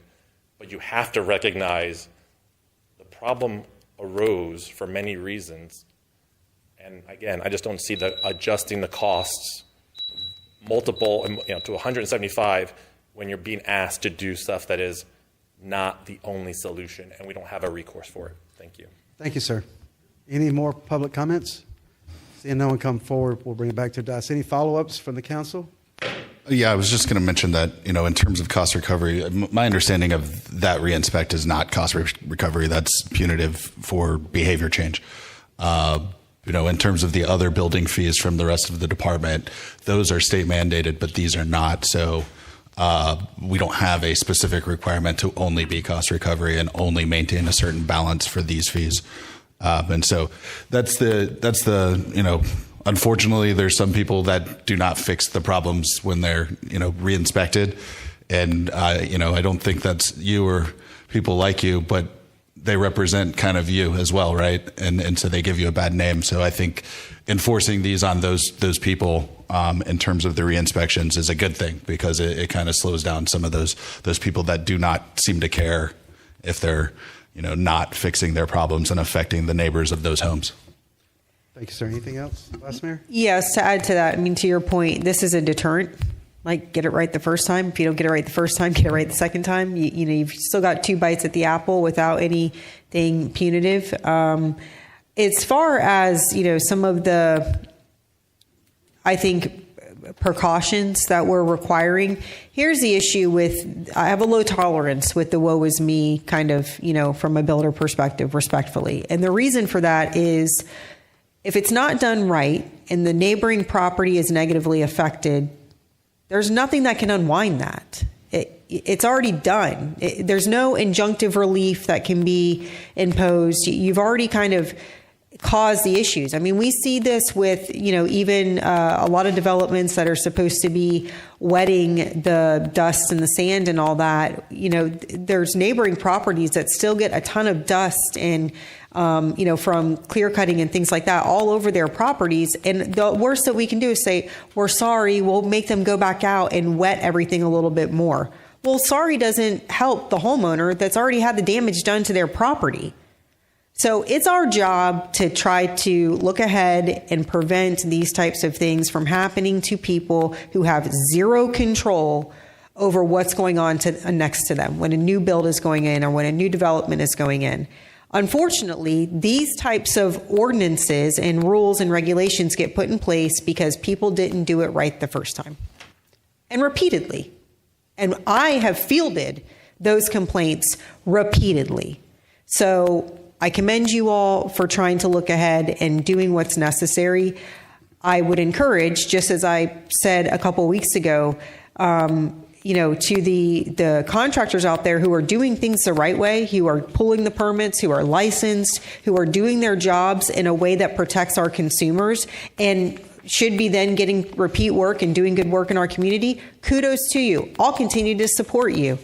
But to those who aren't doing it right, you either need to go build somewhere else or pay the fees for not doing it right. Thank you, ma'am. Yes, sir. Mr. Arnold said after the third reinspection, it was 175. Yeah, the way I read it, it's 150.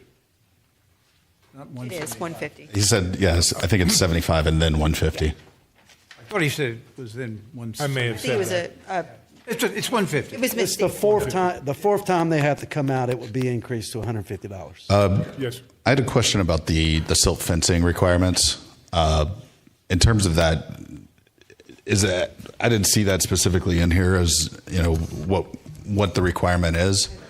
So that's part of the city stormwater criteria that's in our technical manual, and there's a variety of ways to prevent erosion and various components, including vehicle traffic, tracking measures, natural vegetation, sod buffers, silt fencing. We oftentimes cite silt fencing because it's the quickest way to stop an erosion matter immediately, whereas putting a sod buffer down relies on that sod to be rooted and maintained during construction. But there are a variety of ways.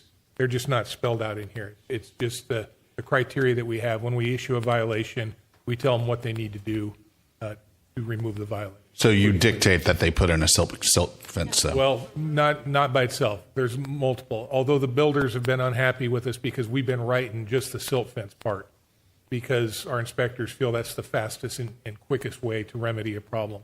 But ultimately, they have choices to address the discharge. I know there's multiple products, but aside from just the silt fence, there's a gentleman contacted me like 8 months ago about trying to get it written into the technical manual that we could use that product as well. But nothing specific about that product, but I know there's multiple other products. Do our code allow for, or our technical manual allow for other types of products besides silt fence? Not by name or brand or anything like that, but we would be open to to look at any of those materials that have been proven and tested and are successful in other communities. We can write those into our manual at any time. Okay. Anything else from the council? Councilman Gambaro, do you have anything? Nothing further this time, Mr. Mayor. Thank you. Thank you. If there's no further discussion from the council, Ms. Cook, call to vote. Vice Mayor Pontieri? Yes. Councilmember Gambaro? Yes. Councilmember Miller? Yes. Councilmember Sullivan? Yes. Mayor Norris? Yes. Motion passes unanimously. Thank you, ma'am. We're moving on to H, Resolution 8, Resolution 2025, approving an agreement with the Flagler Humane Society for Animal Shelter Services. City Manager. Yes, thank you, Mayor and City Council. Mr. Zobler is here to answer any questions, but included in your agenda packet and in the agenda summary, we've been working with Flagler Humane Society on an updated contract. This is just a yearly contract per your request, and there's been some language change within the contract and associated fee increases that we've negotiated with the Humane Society. So Mr. Zobler is here to answer any questions you may have. Just the total amount of the contract. It's a per fee basis based on the number of animals we deliver to the shelter, and they. Okay. And how much did it increase? I forgot. I believe we're targeting about $125,000 this next year, and that's up from 90-something thousand from last year. And the actual fee per animal was changed from 90 to, or? Changed from 132 to 156. 156, so it went up slightly. And that's probably not enough to do what they need to do out there, but that's what we got. Any discussion from the council? And this includes all the requests we made as well. Background check, board member. Yeah, the contract was changed. City Council, this contract also calls for one council member to be appointed as a liaison to meet with two board members and a city staff person once per quarter. So I would ask that you appoint a council member to represent the city council at that meeting.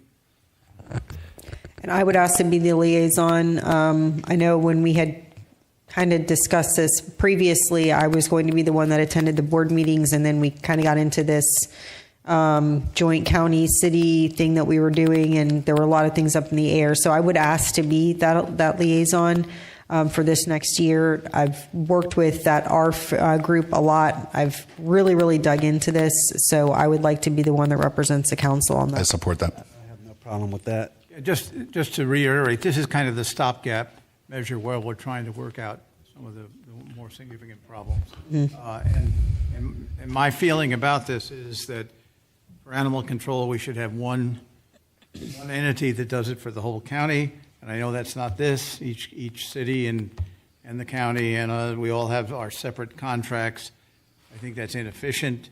And as we approach the whole problem of the Humane Society and all that, I think there are some better solutions, but right now, this is just to keep things going for another year, the way I look at it. Single source provider.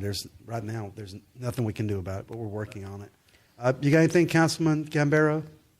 No, sir. Thank you. I have a few questions about the contract itself. So on the very first page, it says that the Humane Society shall maintain and operate an animal shelter in a manner consistent with, quote, best practices adequate for the confinement, housing, and disposal of animals. We haven't defined what best practices are. Do we have a definition of that somewhere? No, I do not. Okay, can we look at that? That doesn't mean anything. So it does say in that paragraph you listed, Ms. Pontieri, along with the above listed Animal Bill of Rights and 5 freedoms of animals attached in Exhibit A. So that's kind of an all-inclusive. Okay, so are we defining best practices then with the Animal Bill of Rights? It's an inclusive and also best practice within the, I would say, operating an animal shelter. Okay. Paragraph 3 on page 2. What, I guess, and this, John, I don't know if you'll be able to answer this. What I have consistently heard from many residents who have emailed me after some issues they've had when trying to surrender animals is that they are told by Flagler Humane Society to go home and call our animal control to come then bring the animal in. So I know this paragraph talks about animal intake from us, but how is it handled? Do we have something that's specific to the way animal intake occurs when a resident surrenders the animal? I believe we. And sorry, it's kind of a two-parter. And is there something that can be worked in the contract that says that Humane Society is not to tell residents, go home and call animal control to then go pick up your animal and surrender it? Because it's my understanding, and I could be wrong, Amy, you're here, so maybe you can correct me if I'm wrong, please, that if a resident turns in an animal but can't pay the fee, they don't get turned down, whereas the city absolutely has to pay the fee. So by telling the resident, go call animal control, if you can't afford to pay the fee, it's a roundabout way to get the fee. I could be off base, I don't know, but that's what I'm trying to clarify. Yeah, I can't speak to that. I don't know the history on that or have any experience with it. Perhaps Amy would be best to answer that. Amy, can you answer the question, please? Yes, ma'am.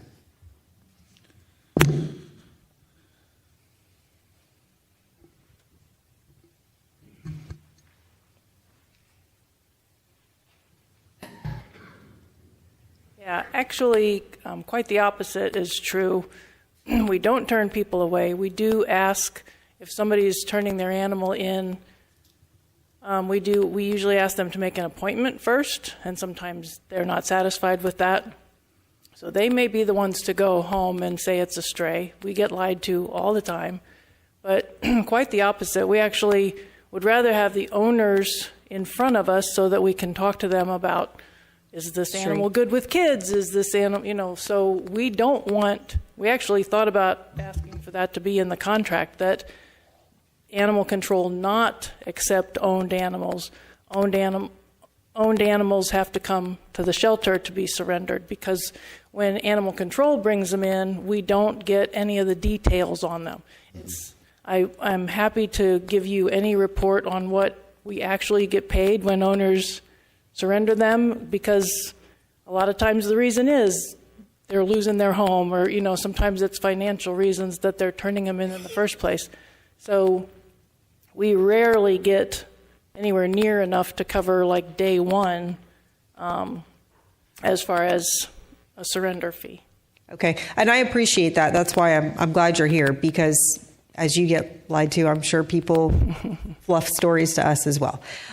So is there something that we could work into the contract that basically states that if a homeowner, well, let me ask you this, sorry, before I take that leap. When you all ask the homeowner to make an appointment, what's the lead time on that? It depends.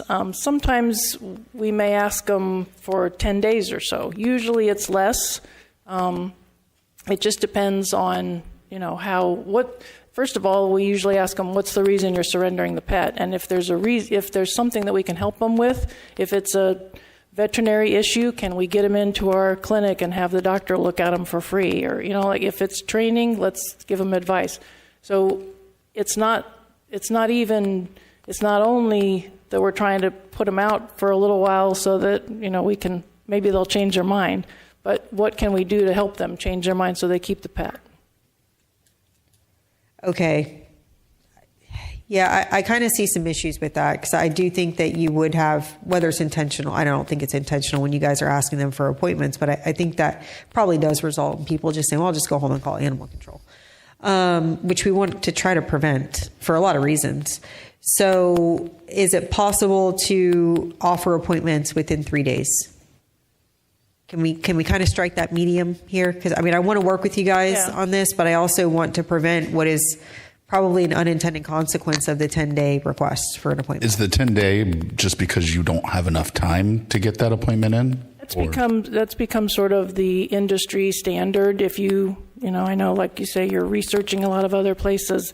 The municipal shelters, a lot of the shelters are either completely turning animals away, is kind of the thing lately, or giving people a couple of weeks to cool off or to find other placement. Maybe there's a family member that can take the pet instead. So it's a bit of an industry standard now. If anything, we are already kind of shorter. If somebody walks in with the animal and they say they need to surrender it today, they surrender it today. Well, yeah, because I was going to ask, if an animal bit, then obviously they don't want that animal back in their home, nor maybe should it be. So in circumstances like that, I would assume you all allow surrender of the animal then. Definitely. And that you talk about unintended consequences. That's what has worried me, because I feel like words getting out that, like, oh, the buzzword is if you say it's aggressive, they'll take it right away. So then I worry that animals are going to get, people are going to lie about the behavior of the animal just to get us to take it right away. So it's definitely a balancing act for sure.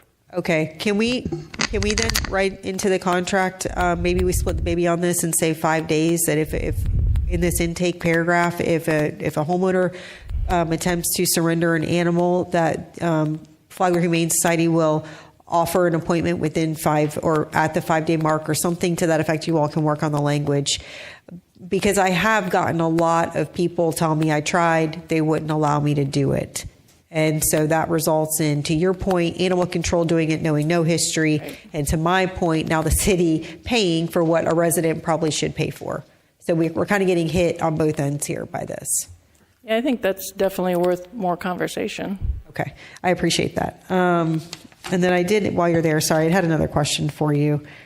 Once an animal is deemed dangerous, how is it determined whether or not it's released? Because the contract says that our animal control is to make determinations as to, I think, whether or not an animal is dangerous, but not as to, like, it doesn't seem like our animal control has the discretion to determine when a dog should be released. So how is that determined? Yeah, I can talk in on that. So when we have a dangerous dog situation, the dog is brought to the Humane Society. They sign off on it saying we will keep it. Ms. Grossman team then has an investigation. They do what's called an initial determination. And based on that investigation, they say, we recommend this dog to be deemed dangerous. That is then served on the dog owner. The dog owner has 7 days to respond to that, to either appeal or to accept that the dog is deemed dangerous. If they do not appeal, then the dog is automatically deemed dangerous. And then the homeowner takes its requirements. And as long as the homeowner meets the requirements, because when the dog is deemed dangerous, you have to get chipped. It has to show that they are in kennel 24/7. So as long as they meet those requirements and work that out with Ms. Grossman in the city, then the dog is usually released from the Humane Society. So under no circumstances, unless that criteria is met, can a dog be released? Correct. Yeah, they don't ever release unless Ms. Grossman gives them some type of written authorization for it to be released. Okay. Sorry, I know I had a lot of notes, but I want to make sure, because we've had a lot of conversation about this. What happens if one of our other organizations, our volunteer organizations, come to the Humane Society? So if Community Cats or SMART or something like that, how are they treated? Are they treated as a regular resident if they come to the Humane Society with animals? Actually, had put in a call to Barbara a couple weeks ago about this, and then we just never met up. But what's been happening is these organizations are taking in animals, and then quite often they're bringing them to us. So they're no longer strays. So we're not billing the city, but then they're saying, well, they're not our animals. So we end up taking care of the animals, doing all the medical, getting them processed and adopted, but we don't get any funding from either the city or at that point, they're the pet owner, but they don't see themselves as the pet owner. Do you track that somehow? So in other words, like, I know we get numbers on what we surrender versus what residents surrender. Do you all track that as well? Mm-hmm, sure. Okay. I haven't seen any, I guess, distinguishing, like in any of the numbers that we've gotten. I haven't seen anything distinguishing that from like regular resident turnover or city turnover. Right. I think it depends on what report you're looking at. I think like what we send in to animal control is just the animals that are getting billed to the city. So that's not on that report at all, and that's the more itemized bill. But I can get you that. Yeah, I'll send you an email. Tons. It's not a lot, but it does add up. We get a bunch of kittens, and kittens are the most expensive animals that we take in because of all the vaccines and time. So it's some for sure. Okay, and then the contract defines under paragraph 10D Well, it doesn't define the word overpopulated. So it says the Humane Society must not be overpopulated and shall have population management procedures in place to maintain an appropriate capacity. What are we defining as overpopulated?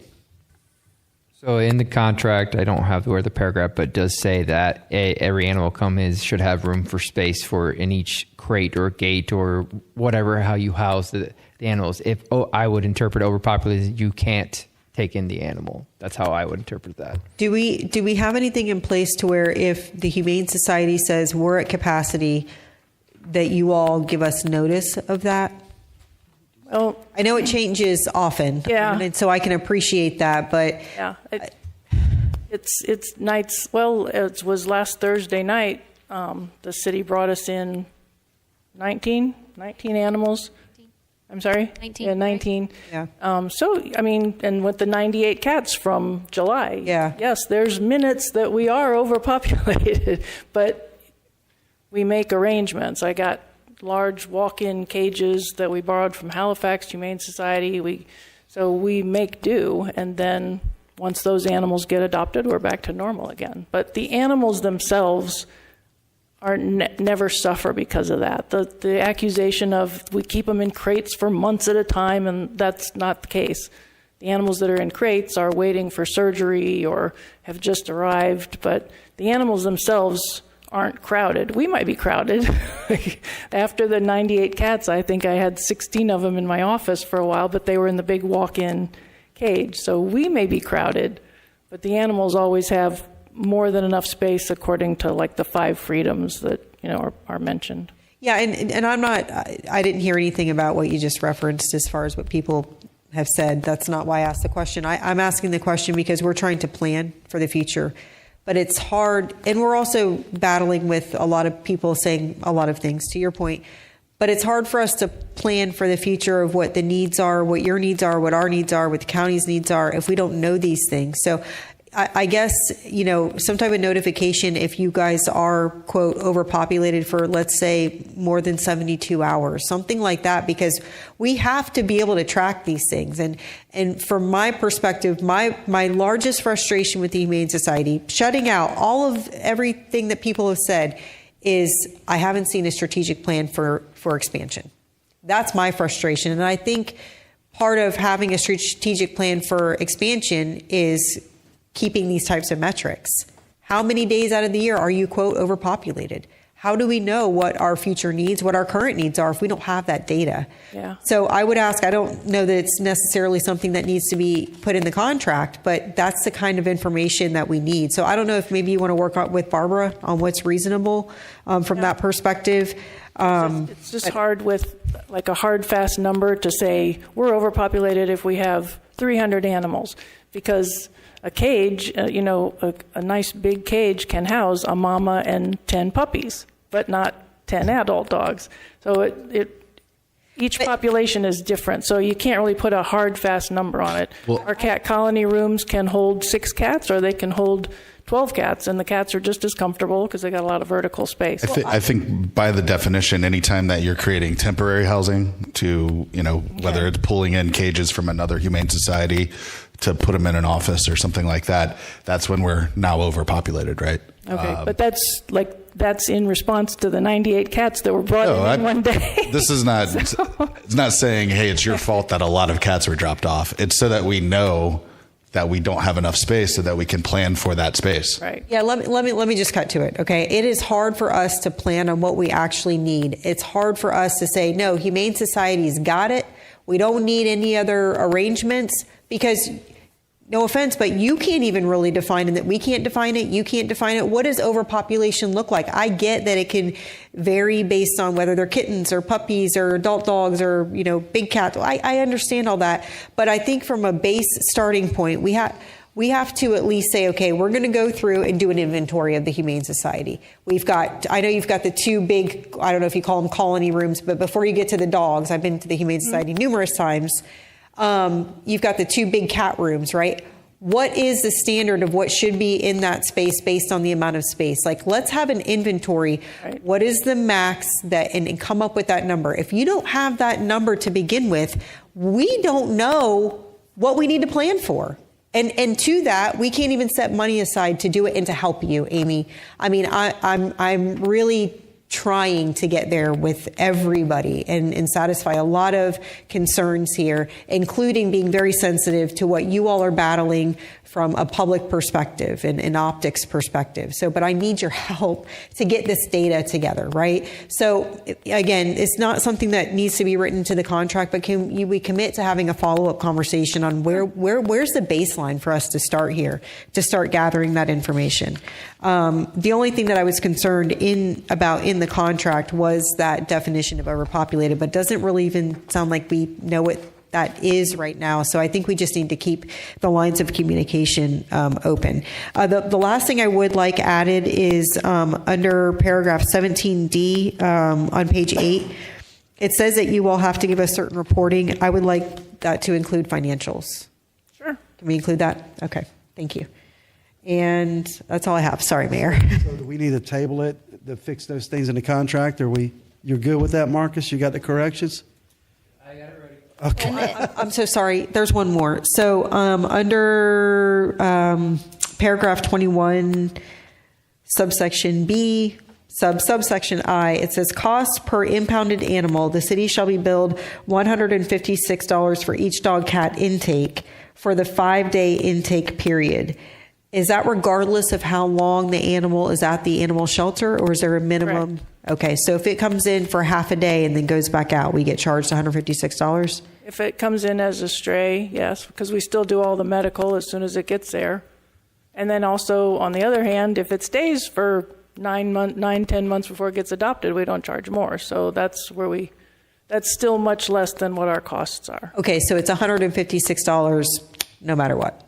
Correct. All right, thank you. All right, any more questions? So you got the changes to the contract. Councilman Gambaro, do you have anything? No, Mayor, I'm good. Thank you. Can we get a motion to approve? Motion to approve with the changes. We got a second? Second. We got a second from Councilman Miller. Any further discussion from the dais? We'll open this up for public comment. Yes, ma'am. Ms. Chantel. Chantal Proniger, first of all, why do you all vote before the public comments? We just made a motion, ma'am. We haven't voted. Oh, okay. When I read the contract, I realized that was not a no-kill shelter, and that really bothered me. I mean, how long can those animals stay in the shelter before they say, oh, that's enough for you, we need to euthanize you because you've reached your time?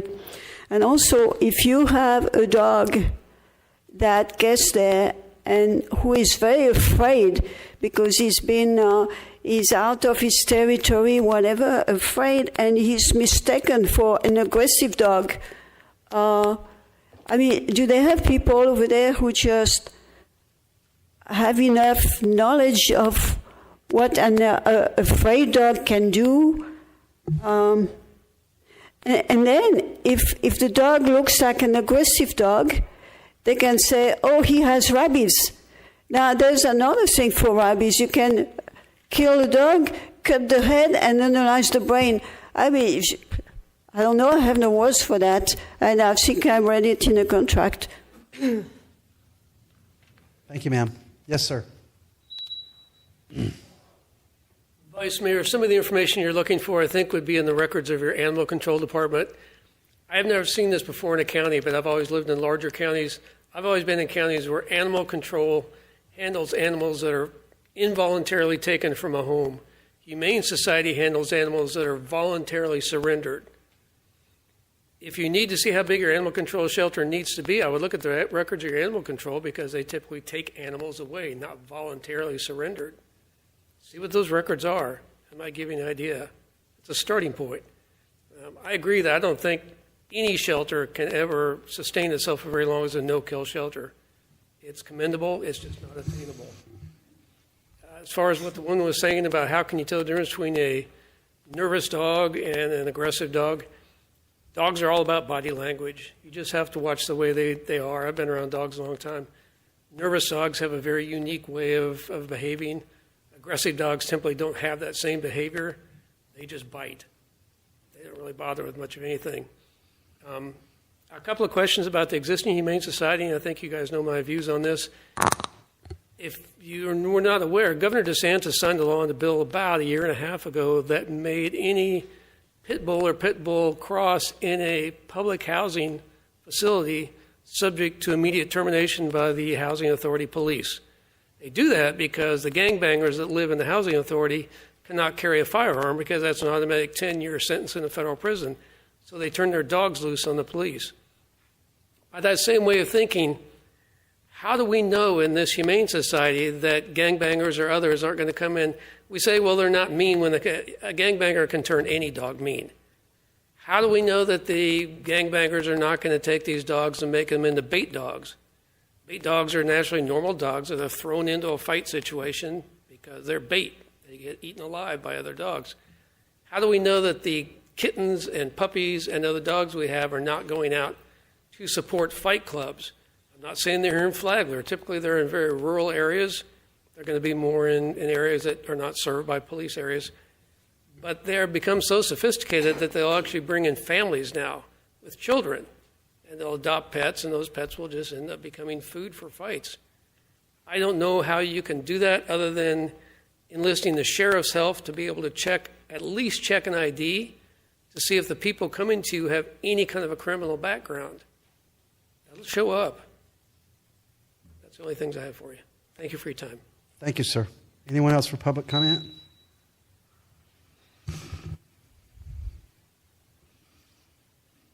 Yes, sir. Mark Webb, Palm Coast. I'm in the process of working with Ms. Grossman to determine, we were talking about licensing of pets in Palm Coast.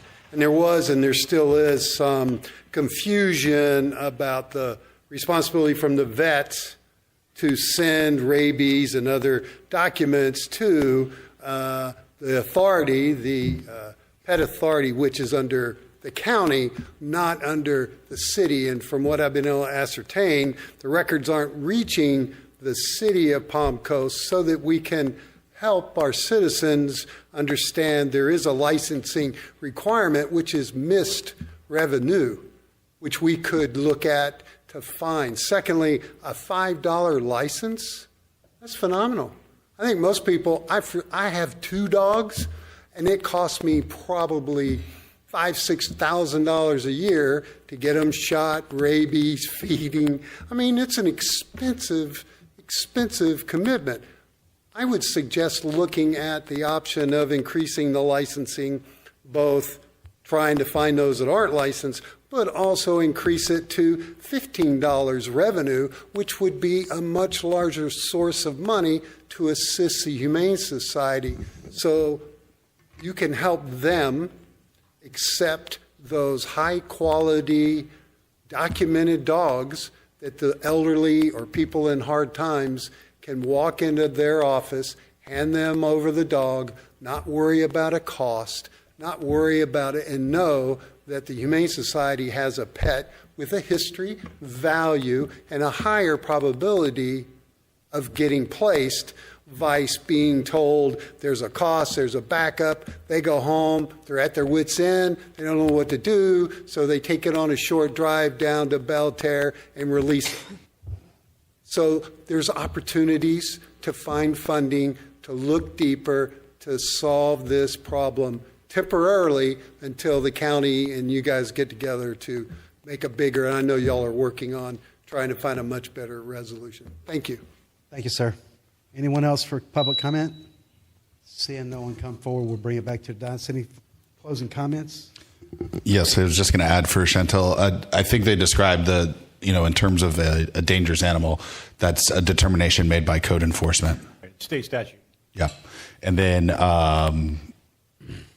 in terms of Mr. Webb, I think, didn't we ask for some analysis, I think maybe at Joint County City, about the licensing fees, city manager? Can we look at that? Is everybody okay with that? To look at those licensing fees? Anything else? Thank you. Anything else? Ms. Cook, call the vote, please. Vice Mayor Pontieri? Yes. Councilmember Gambaro? Yes. Councilmember Miller? Yes. Councilmember Sullivan? Yes. Mayor Norris? Yes. Motion passes unanimously. All right, thank you. We're moving on to the consent agenda. Anyone have any issues with the consent agenda items? There's plenty of them. A lot of them, but it's It is a new budget, so It's new budget cycle, typical contracts. yes. I just have the first thing on top of mind was the solar panels, which I think is the first item on the consent. It is. And so it says in there that we received a grant for this. Yes, we did. And that has a requirement to purchase. My main question is, have we looked at like having like a PPA versus buying the panels and things like that? PPA, I don't. So it's like someone else owns it. They put it on. He's talking about a power purchase agreement. Right. Okay, So the grant that we went out for and sought for was to put. specifically for us to own, to purchase it. Okay. Just wanted to make sure that we had looked at both sides of that cost. Any other questions on the consent agenda? Motion to approve. so moved. We got a motion to approve. Second. I'll second. We need public comment on this. Any public comment on the consent agenda? Ms. Denise Henry. Seeing no one come forward, I'll bring it back to the dais. Any follow-ups? Ms. Cook, call the vote. Vice Mayor Pontieri? Yes. Councilmember Gambaro? Yes. Councilmember Miller? Yes. Councilmember Sullivan? Yes. Mayor Norris? Yes. Motion passes unanimously. Thank you, ma'am. We'll move on to our final public participation, if I'm not mistaken. Our final public participation. Anyone have any final comments? Yes, sir. Just in response to what some of the other people said, the gentleman that said he's got a problem with trucks coming through town, that's not uncommon. Again, I came from the Atlanta area. That happens all the time. Mayor, I think you and the sheriff might need to reach out to the Florida State Patrol. If I'm not mistaken, they have a division called Weights and Measures. So sometimes these trucks come through because they're trying to avoid weights and measures. They're overloaded, and they know they are. That's one way you can just take care of them. Weights and measures almost always result in fines for the truckers when you talk. I thought about that too because I worked that. I was Mixall. I did that for a living as a compliance officer. If they're running from State Road 100 down to US 1, they are not trying to avoid any weight scales on that. There's cameras and all plus sorts of stuff they on have active policing. They've got WIM, what's called weight and motion out on the interstate. But the sheriff has cameras everywhere, and they can take a picture of a DOT number and the license plate of a truck going 80 miles an hour down the track. Good. So they're just trying to avoid traffic. Well, it's their probably no normal routes. The taxation on those trucks they pay their dues to drive on the roads, and if they're allowed on the roads, unless there's an ordinance created to keep them off the roads, they're allowed to drive on the roads. You can complain about it all you want, but as long as they're obeying the traffic laws and state statute, there's nothing you can do about it. I don't know if the gentleman was talking about the renters having too many people. I don't know if this was something that would ever work. There was a city in North Atlanta called Milton. Very, very expensive homes. Airbnb would rent them out for a weekend, and they'd have terrible problems. They'd have cars blocking the roads throughout the entire community. They contacted the Georgia State Patrol. Georgia State Patrol said, we can't help you. So at one point, the mayor and council just contacted all the local tow trucks. They towed 50 to 100 vehicles. And these were things like Maybachs, Porsche. They had millions of dollars of cars going away, and all the people were in the house when they came out, their cars were gone. I don't know if that would be useful here. It might be, it might not be. Vice Mayor, your comment about the bicycles and the accidents being more boys versus girls, that's because boys will be boys. Mr. Mayor, this has already been talked about with value bikes. I used to teach high school, and I think boys just have a certain self-destructive tendency. I know I did when I was that age. There's something the biologists call the rule of 102.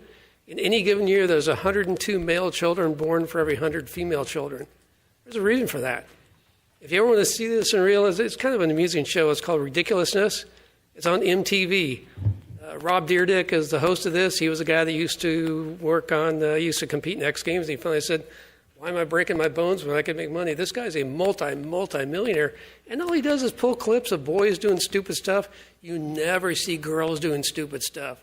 You always see girls are the camera people, and they're saying things like, "You're going to kill yourself, man," and they'll like, "Nah, I'm fine," and they'll, as far as bicycles go, if they have bicycles, they'll take them on a roof, and they'll jump off the roof with their bicycle. So I can't explain the boys. I think it's just a point that boys are going to be boys, and girls are smarter than boys. That's just one of the reality of it.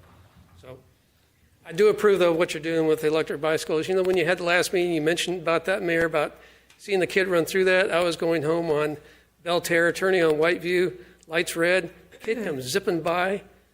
He didn't look at traffic at all. It didn't affect him at all. And here's an example, Vice Mayor.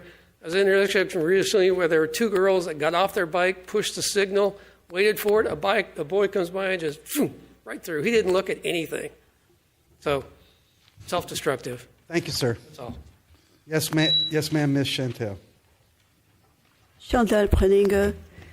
Okay, so Ordinance 2025XX, did you skip over it? Did you approve something?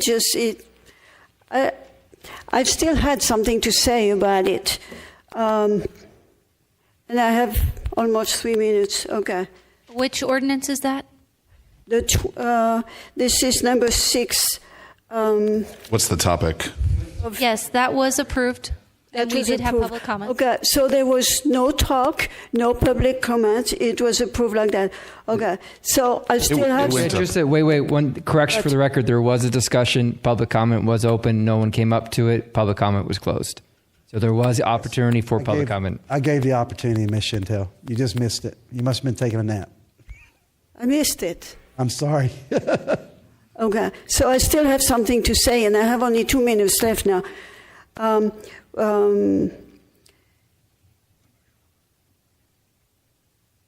How come the city transmits potable water to Maryland and Flagler County for Beverly Beach if the actual supply doesn't fully meet the demand? Is the emergency sharing with neighborhood cities on the plan of city consumption? Now, the possibilities to increase the missing water, you came up with brackish groundwaters, surface waters, treated, concentrate, and reclaim wastewater. From where, by the way? I'm concerned also about the chemicals. I mean, most people have no idea that to treat the water, you have to add aluminum chlorohydrate, caustic soda, polyorthophosphates, sulfuric acids, ammonia sulfate, and sodium hypochlorite. Now, if you use the reclaimed water, wastewaters, how much more of those chemicals would you have to put? And why can't we just say those waters, they're not going to be converted into some kind of drinkable water, but we'll use them over the city for irrigation of the grass, so to serve the people of Palm Coast instead of having them drink it. And also for Raftelis, there was no mention of it. The whole thing was approved. I looked at it, and you have 9 people, and they cost per hour altogether $2,335. I mean, did you look at that? And all that for what? To provide services for a feasibility study regarding our water and wastewater utility system in order to apply for bonds. Am I getting that straight? How much more of those? Ms. Chantel, will Mr. Russell, could you set up an appointment with Ms. Chantel to go back there and see Mr. Russell? Ms. Chantel, go see Mr. Russell. Raise your hand. There you go, Peter. Thank you. He'll square you away on all that, okay? I mean, we can't keep on paying for all those studies like that at that amount of money. We have to pay back for that. Chantal, I'm going to respond to that when public comment's over. So thank you. Come on up, Ms. Duarte. Jeannie Duarte. I'm going to piggyback on her. You got a lot of piggybacking going on down here with the consent agendas, and they're all clustered. Mr. Mayor, there was already time for this public comment. This is non-agenda items. These are non-agenda item public comment. That was during the consent, which you had your chance to, and you choose not to. You didn't make a public comment. Yeah, but this is a public comment. This is non-agenda public item. So anything that is not on the agenda, that's what you're allowed to discuss. Okay, so it's not on the agenda. So why do the people on the east side of the Intercoastal not pay for the wastewater, the stormwater? Anyways. Thank you, ma'am. Stop interrupting people like that. Thank you, ma'am. I'll just answer that one real quick. That's not true. People on the east side do pay for stormwater. Yes, sir. Mr. Dance. Yes, sir. Wanted to take an item off of Ms. Johnson's list to do regarding the library. The library director explained to me this evening that the month of from November 1st through December 1st is going to be staff moving all of the Bunnell branch to the Nexus Center and some of the Palm Coast items and machinery. There's a transition occurring from November to December 1st. And also the grand opening is going to be December 4th with an official opening of Sunday, December 7th. So there's about a month period that is going to be impacted, and we didn't discuss it at the public meeting about how that transition was going to happen, but that's the explanation for that time. Is there a meeting tomorrow for the LDC? Did I read an LDC meeting tomorrow? Okay. Mm-hmm. Here at 5:30. My comments on that I'll bring up to that meeting tomorrow, although it conflicts with another meeting, but that's okay. One final comment, real quick on the e-bike thing. There's a state classification system. So you mentioned changes to 3. It can't happen because those are state classification. Mr. Dance, we'll talk about that. I'll talk offline with you on that one. I'll make sure it's worked out. Thank you, sir. Yeah, I figured it was a restructuring, Commissioner. I figured that was the time period they were moving around stuff. Yes, sir. Just for clarification, the ordinance, it's a clarification, I'm not bringing it up. The e-bike, was it passed with or without age limit? Because it got a little confusing. The age limit is 11 years old. Okay. And then it was a matter of the ordinance didn't have anything about schools, zones, written. We accepted that changes. And that's fine. Okay. I just want to clarify that. That's all. Another item I'd like to bring up is, so it's been recently brought up, and I actually had the chance to meet with John Zobler about this. Inspectors showing up to job sites, requesting failing an inspection that was requested by them, and then promptly rescheduling an inspection 7 days later. So this goes back to the not having recourse on these accelerated fees. But the fact that this new department is able to do that with and I'm sorry if you put him on the spot like that, but there was no signs of anything that required what that inspector said had to happen on that job site, but it had to be done or else. So I do think that we're having issues above and beyond, and that's part of the conflict we're having with these new departments that come about with no oversight. No one can tell me why this department was even made. They were functioning under stormwater.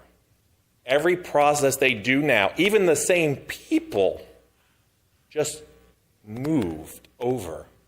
So no one's been able to explain to me why we did it, except for a brief explanation of, well, it'll be better customer service. So I still don't understand why this whole department was made when it was already functioning. The same people moved over. We didn't change anything. We literally just said, oh, you are no longer here, you're here.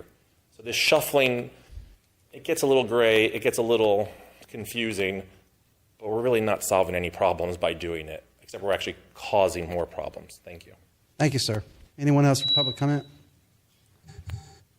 Chief acted like he was going to get up. I'll bring it back to the dais. What did you have, Vice Mayor? Mayor, I could probably answer Mr. Amaral. That's an operational item, one that we looked at the organization of ways that we could improve efficiency, and that was one of them, how we could improve not only the residents' experience whenever we did have infill law issues. It's not true. Not all of the staff moved over. It was a separate division in stormwater. We had some retirements in that division, so some people moved on to a happier time in their life, and we eliminated a manager position. So some staff were retained and others moved on, but it was to improve organizational efficiency, and it was an operational item. So we do know that there are some culture things that we're working to improve in the organization. That's not necessarily from a policy standpoint from City Council, but we are aware and we have active conversations with the Home Builders Association. Thank you, ma'am. What did you have, Vice Mayor? Just on that topic, there should be notice, obviously, and I don't think that staff isn't giving notice of what is being asked of from our builders. So to the extent there's a lack of communication, perhaps, of the expectations from the builders, maybe we need to improve upon that. There should certainly be clear expectations when inspections are being done. Absolutely. And furthermore, we don't want to, if something is happening, I can't be everywhere. I can't be eyes and ears everywhere, right? So if something is happening, we need to know about it. Mr. Buckley needs to know about it. Mr. Zobler needs to know about it. And not that there's going to be any type of retaliation, but just we don't know what we can improve if you don't tell us. So communication is a two-way street, and we're having conversations with the builders about that. Thank you. Just really quickly, Mayor, may I have permission to address Ms. Chantel's question about the consent? So the first contract on the consent agenda, I had questions about it too. And acting city manager gave me a good explanation as to why that's required. Would you mind sharing that? The water rate study? Sure. Our bond counsel, we worked with our bond counsel for the new utility bond that it was approved through the rates, but now the next step is to actually go acquire the bond. And bonds to go out to market require a financial feasibility study. And so as part of that process, we are doing this study. So it's actually required. We have to do it. Yes, because of the magnitude of our capital plan, because it's a new bond, yes, we are required to do this study. Okay, thank you. That's all I have, Mayor, off the in response to public comment. Public comments. Anybody else have anything for public comment? All right, we'll move on to discussion matters not on the agenda by the council. Anyone? Councilman Gambaro, you got something? No, Mr. Mayor, thank you. I just have to say, horns down. Go Gators. I have to make sure I celebrate it because we may not get another win this season, but you still got Florida State. Well, I don't want to get in front of that. We'll find out Thanksgiving time. We're all garbage. Except Navy's 5-0. Oh, that's great. Oh, there we go. Did you have anything else? No. You got anything serious? Go ahead. It is serious talk. Thank you, Mayor. So obviously, my sincerest condolences to Mr. and Mrs. Salinas and their family. I know everybody here is keeping them in their prayers. Also, just want to let our counterparts know at the county anything that we can do as far as support. Obviously we're here. We're all feeling this loss. Jorge was an awesome person. He really was. He always had a smile on his face. He was always so very gracious. Very saddened to see that he is no longer with us, and just really want to extend prayers and condolences to his family and friends that are surely going to be mourning his loss. Another call to please, please, please be careful out there on the roads. I said it at the last meeting. I'll say it again. Please, you all, please think about yourselves and your neighbors. It's so incredibly important that we realize the magnitude of what we're doing when we're just driving. So please be careful out on the roads. On a more positive note, I want to again put out there that Kiwanis is having their charity bowling tournament this Saturday. You can still sign up. It'll be a lot of fun. If you want to sign up, you have to be at the bowling alley at noon. The actual tournament starts at 1. We will have a city team, the county will have a team, and school board is working on it. So hopefully they'll have a team as well. And then the last thing, Mayor, I did go to the Hookin Veterans event this weekend at Club 51 in Palm Coast. We had a local comedian, Christy B, there, and some other comedians as well. They did a fantastic show for the charity organization Hookin Veterans. If you have not heard of it, please look it up. It is a great nonprofit in our community that raises money for veterans, particularly those who are suffering from injuries, whether they be visible or invisible, PTSD and things of that nature. It's really important that we continue to keep, especially in our community with such a high veteran population, we continue to keep them in our thoughts and at the forefront of outreach. I don't think there's ever enough veteran services, to be quite frank. So I was very honored to be there, but definitely look that organization up because many of those guys are right here local in our community. So really great event, and thank you to everybody who contributed to that. Thank you. Councilman Sullivan? I just wanted to again reiterate the condolences to Jorge Salinas and his wife Nancy, and what happened to them is just horrible. There's not a whole lot I can say. You've said everything, and just hope we follow up and make sure that we attend services and things like that. So we'll keep everybody informed on that.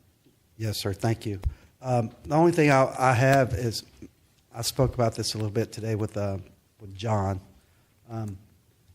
I think that we need to start leaning forward because it's next year.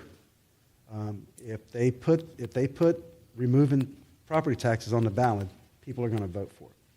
So I think we need to start looking at courses of action if that comes to fruition after the next election.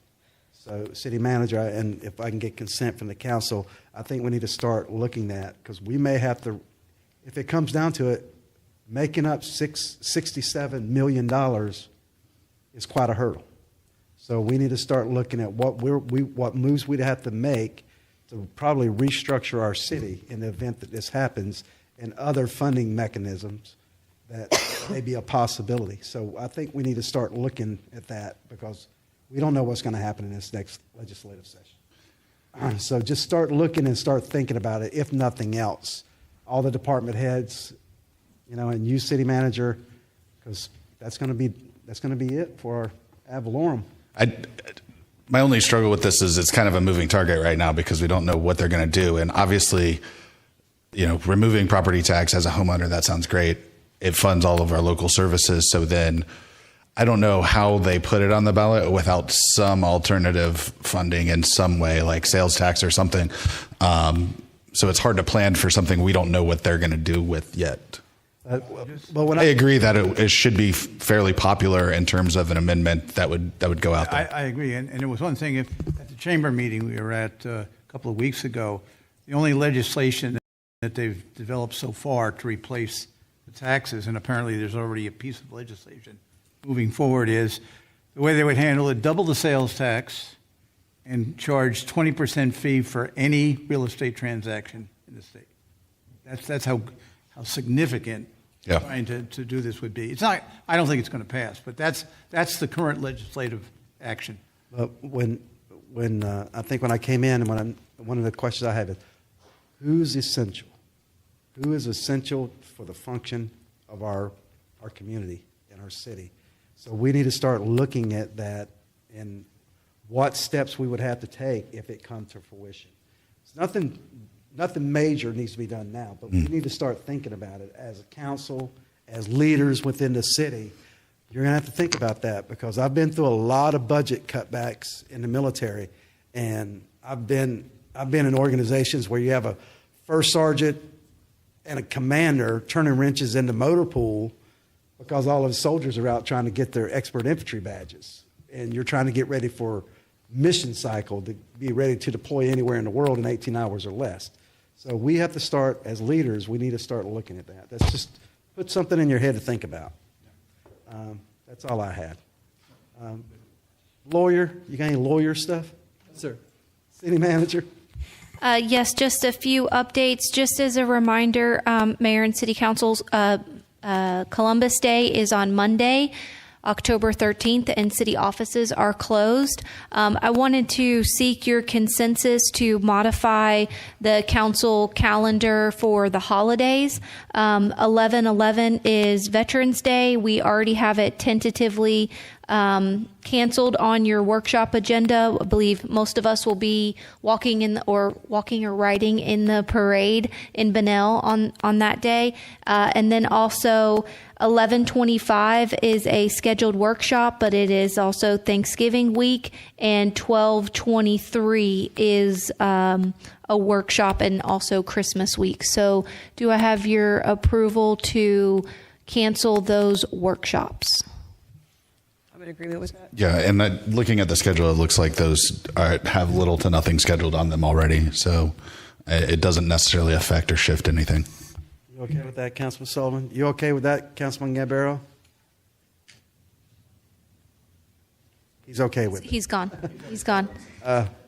Anything else, City Manager? No, just that I echo the thoughts about Mr. Salinas and his family, and our prayers are for the entire county team as they experience a loss of one of their leaders. So we're there for Heidi and anybody else on the county team that may need anything.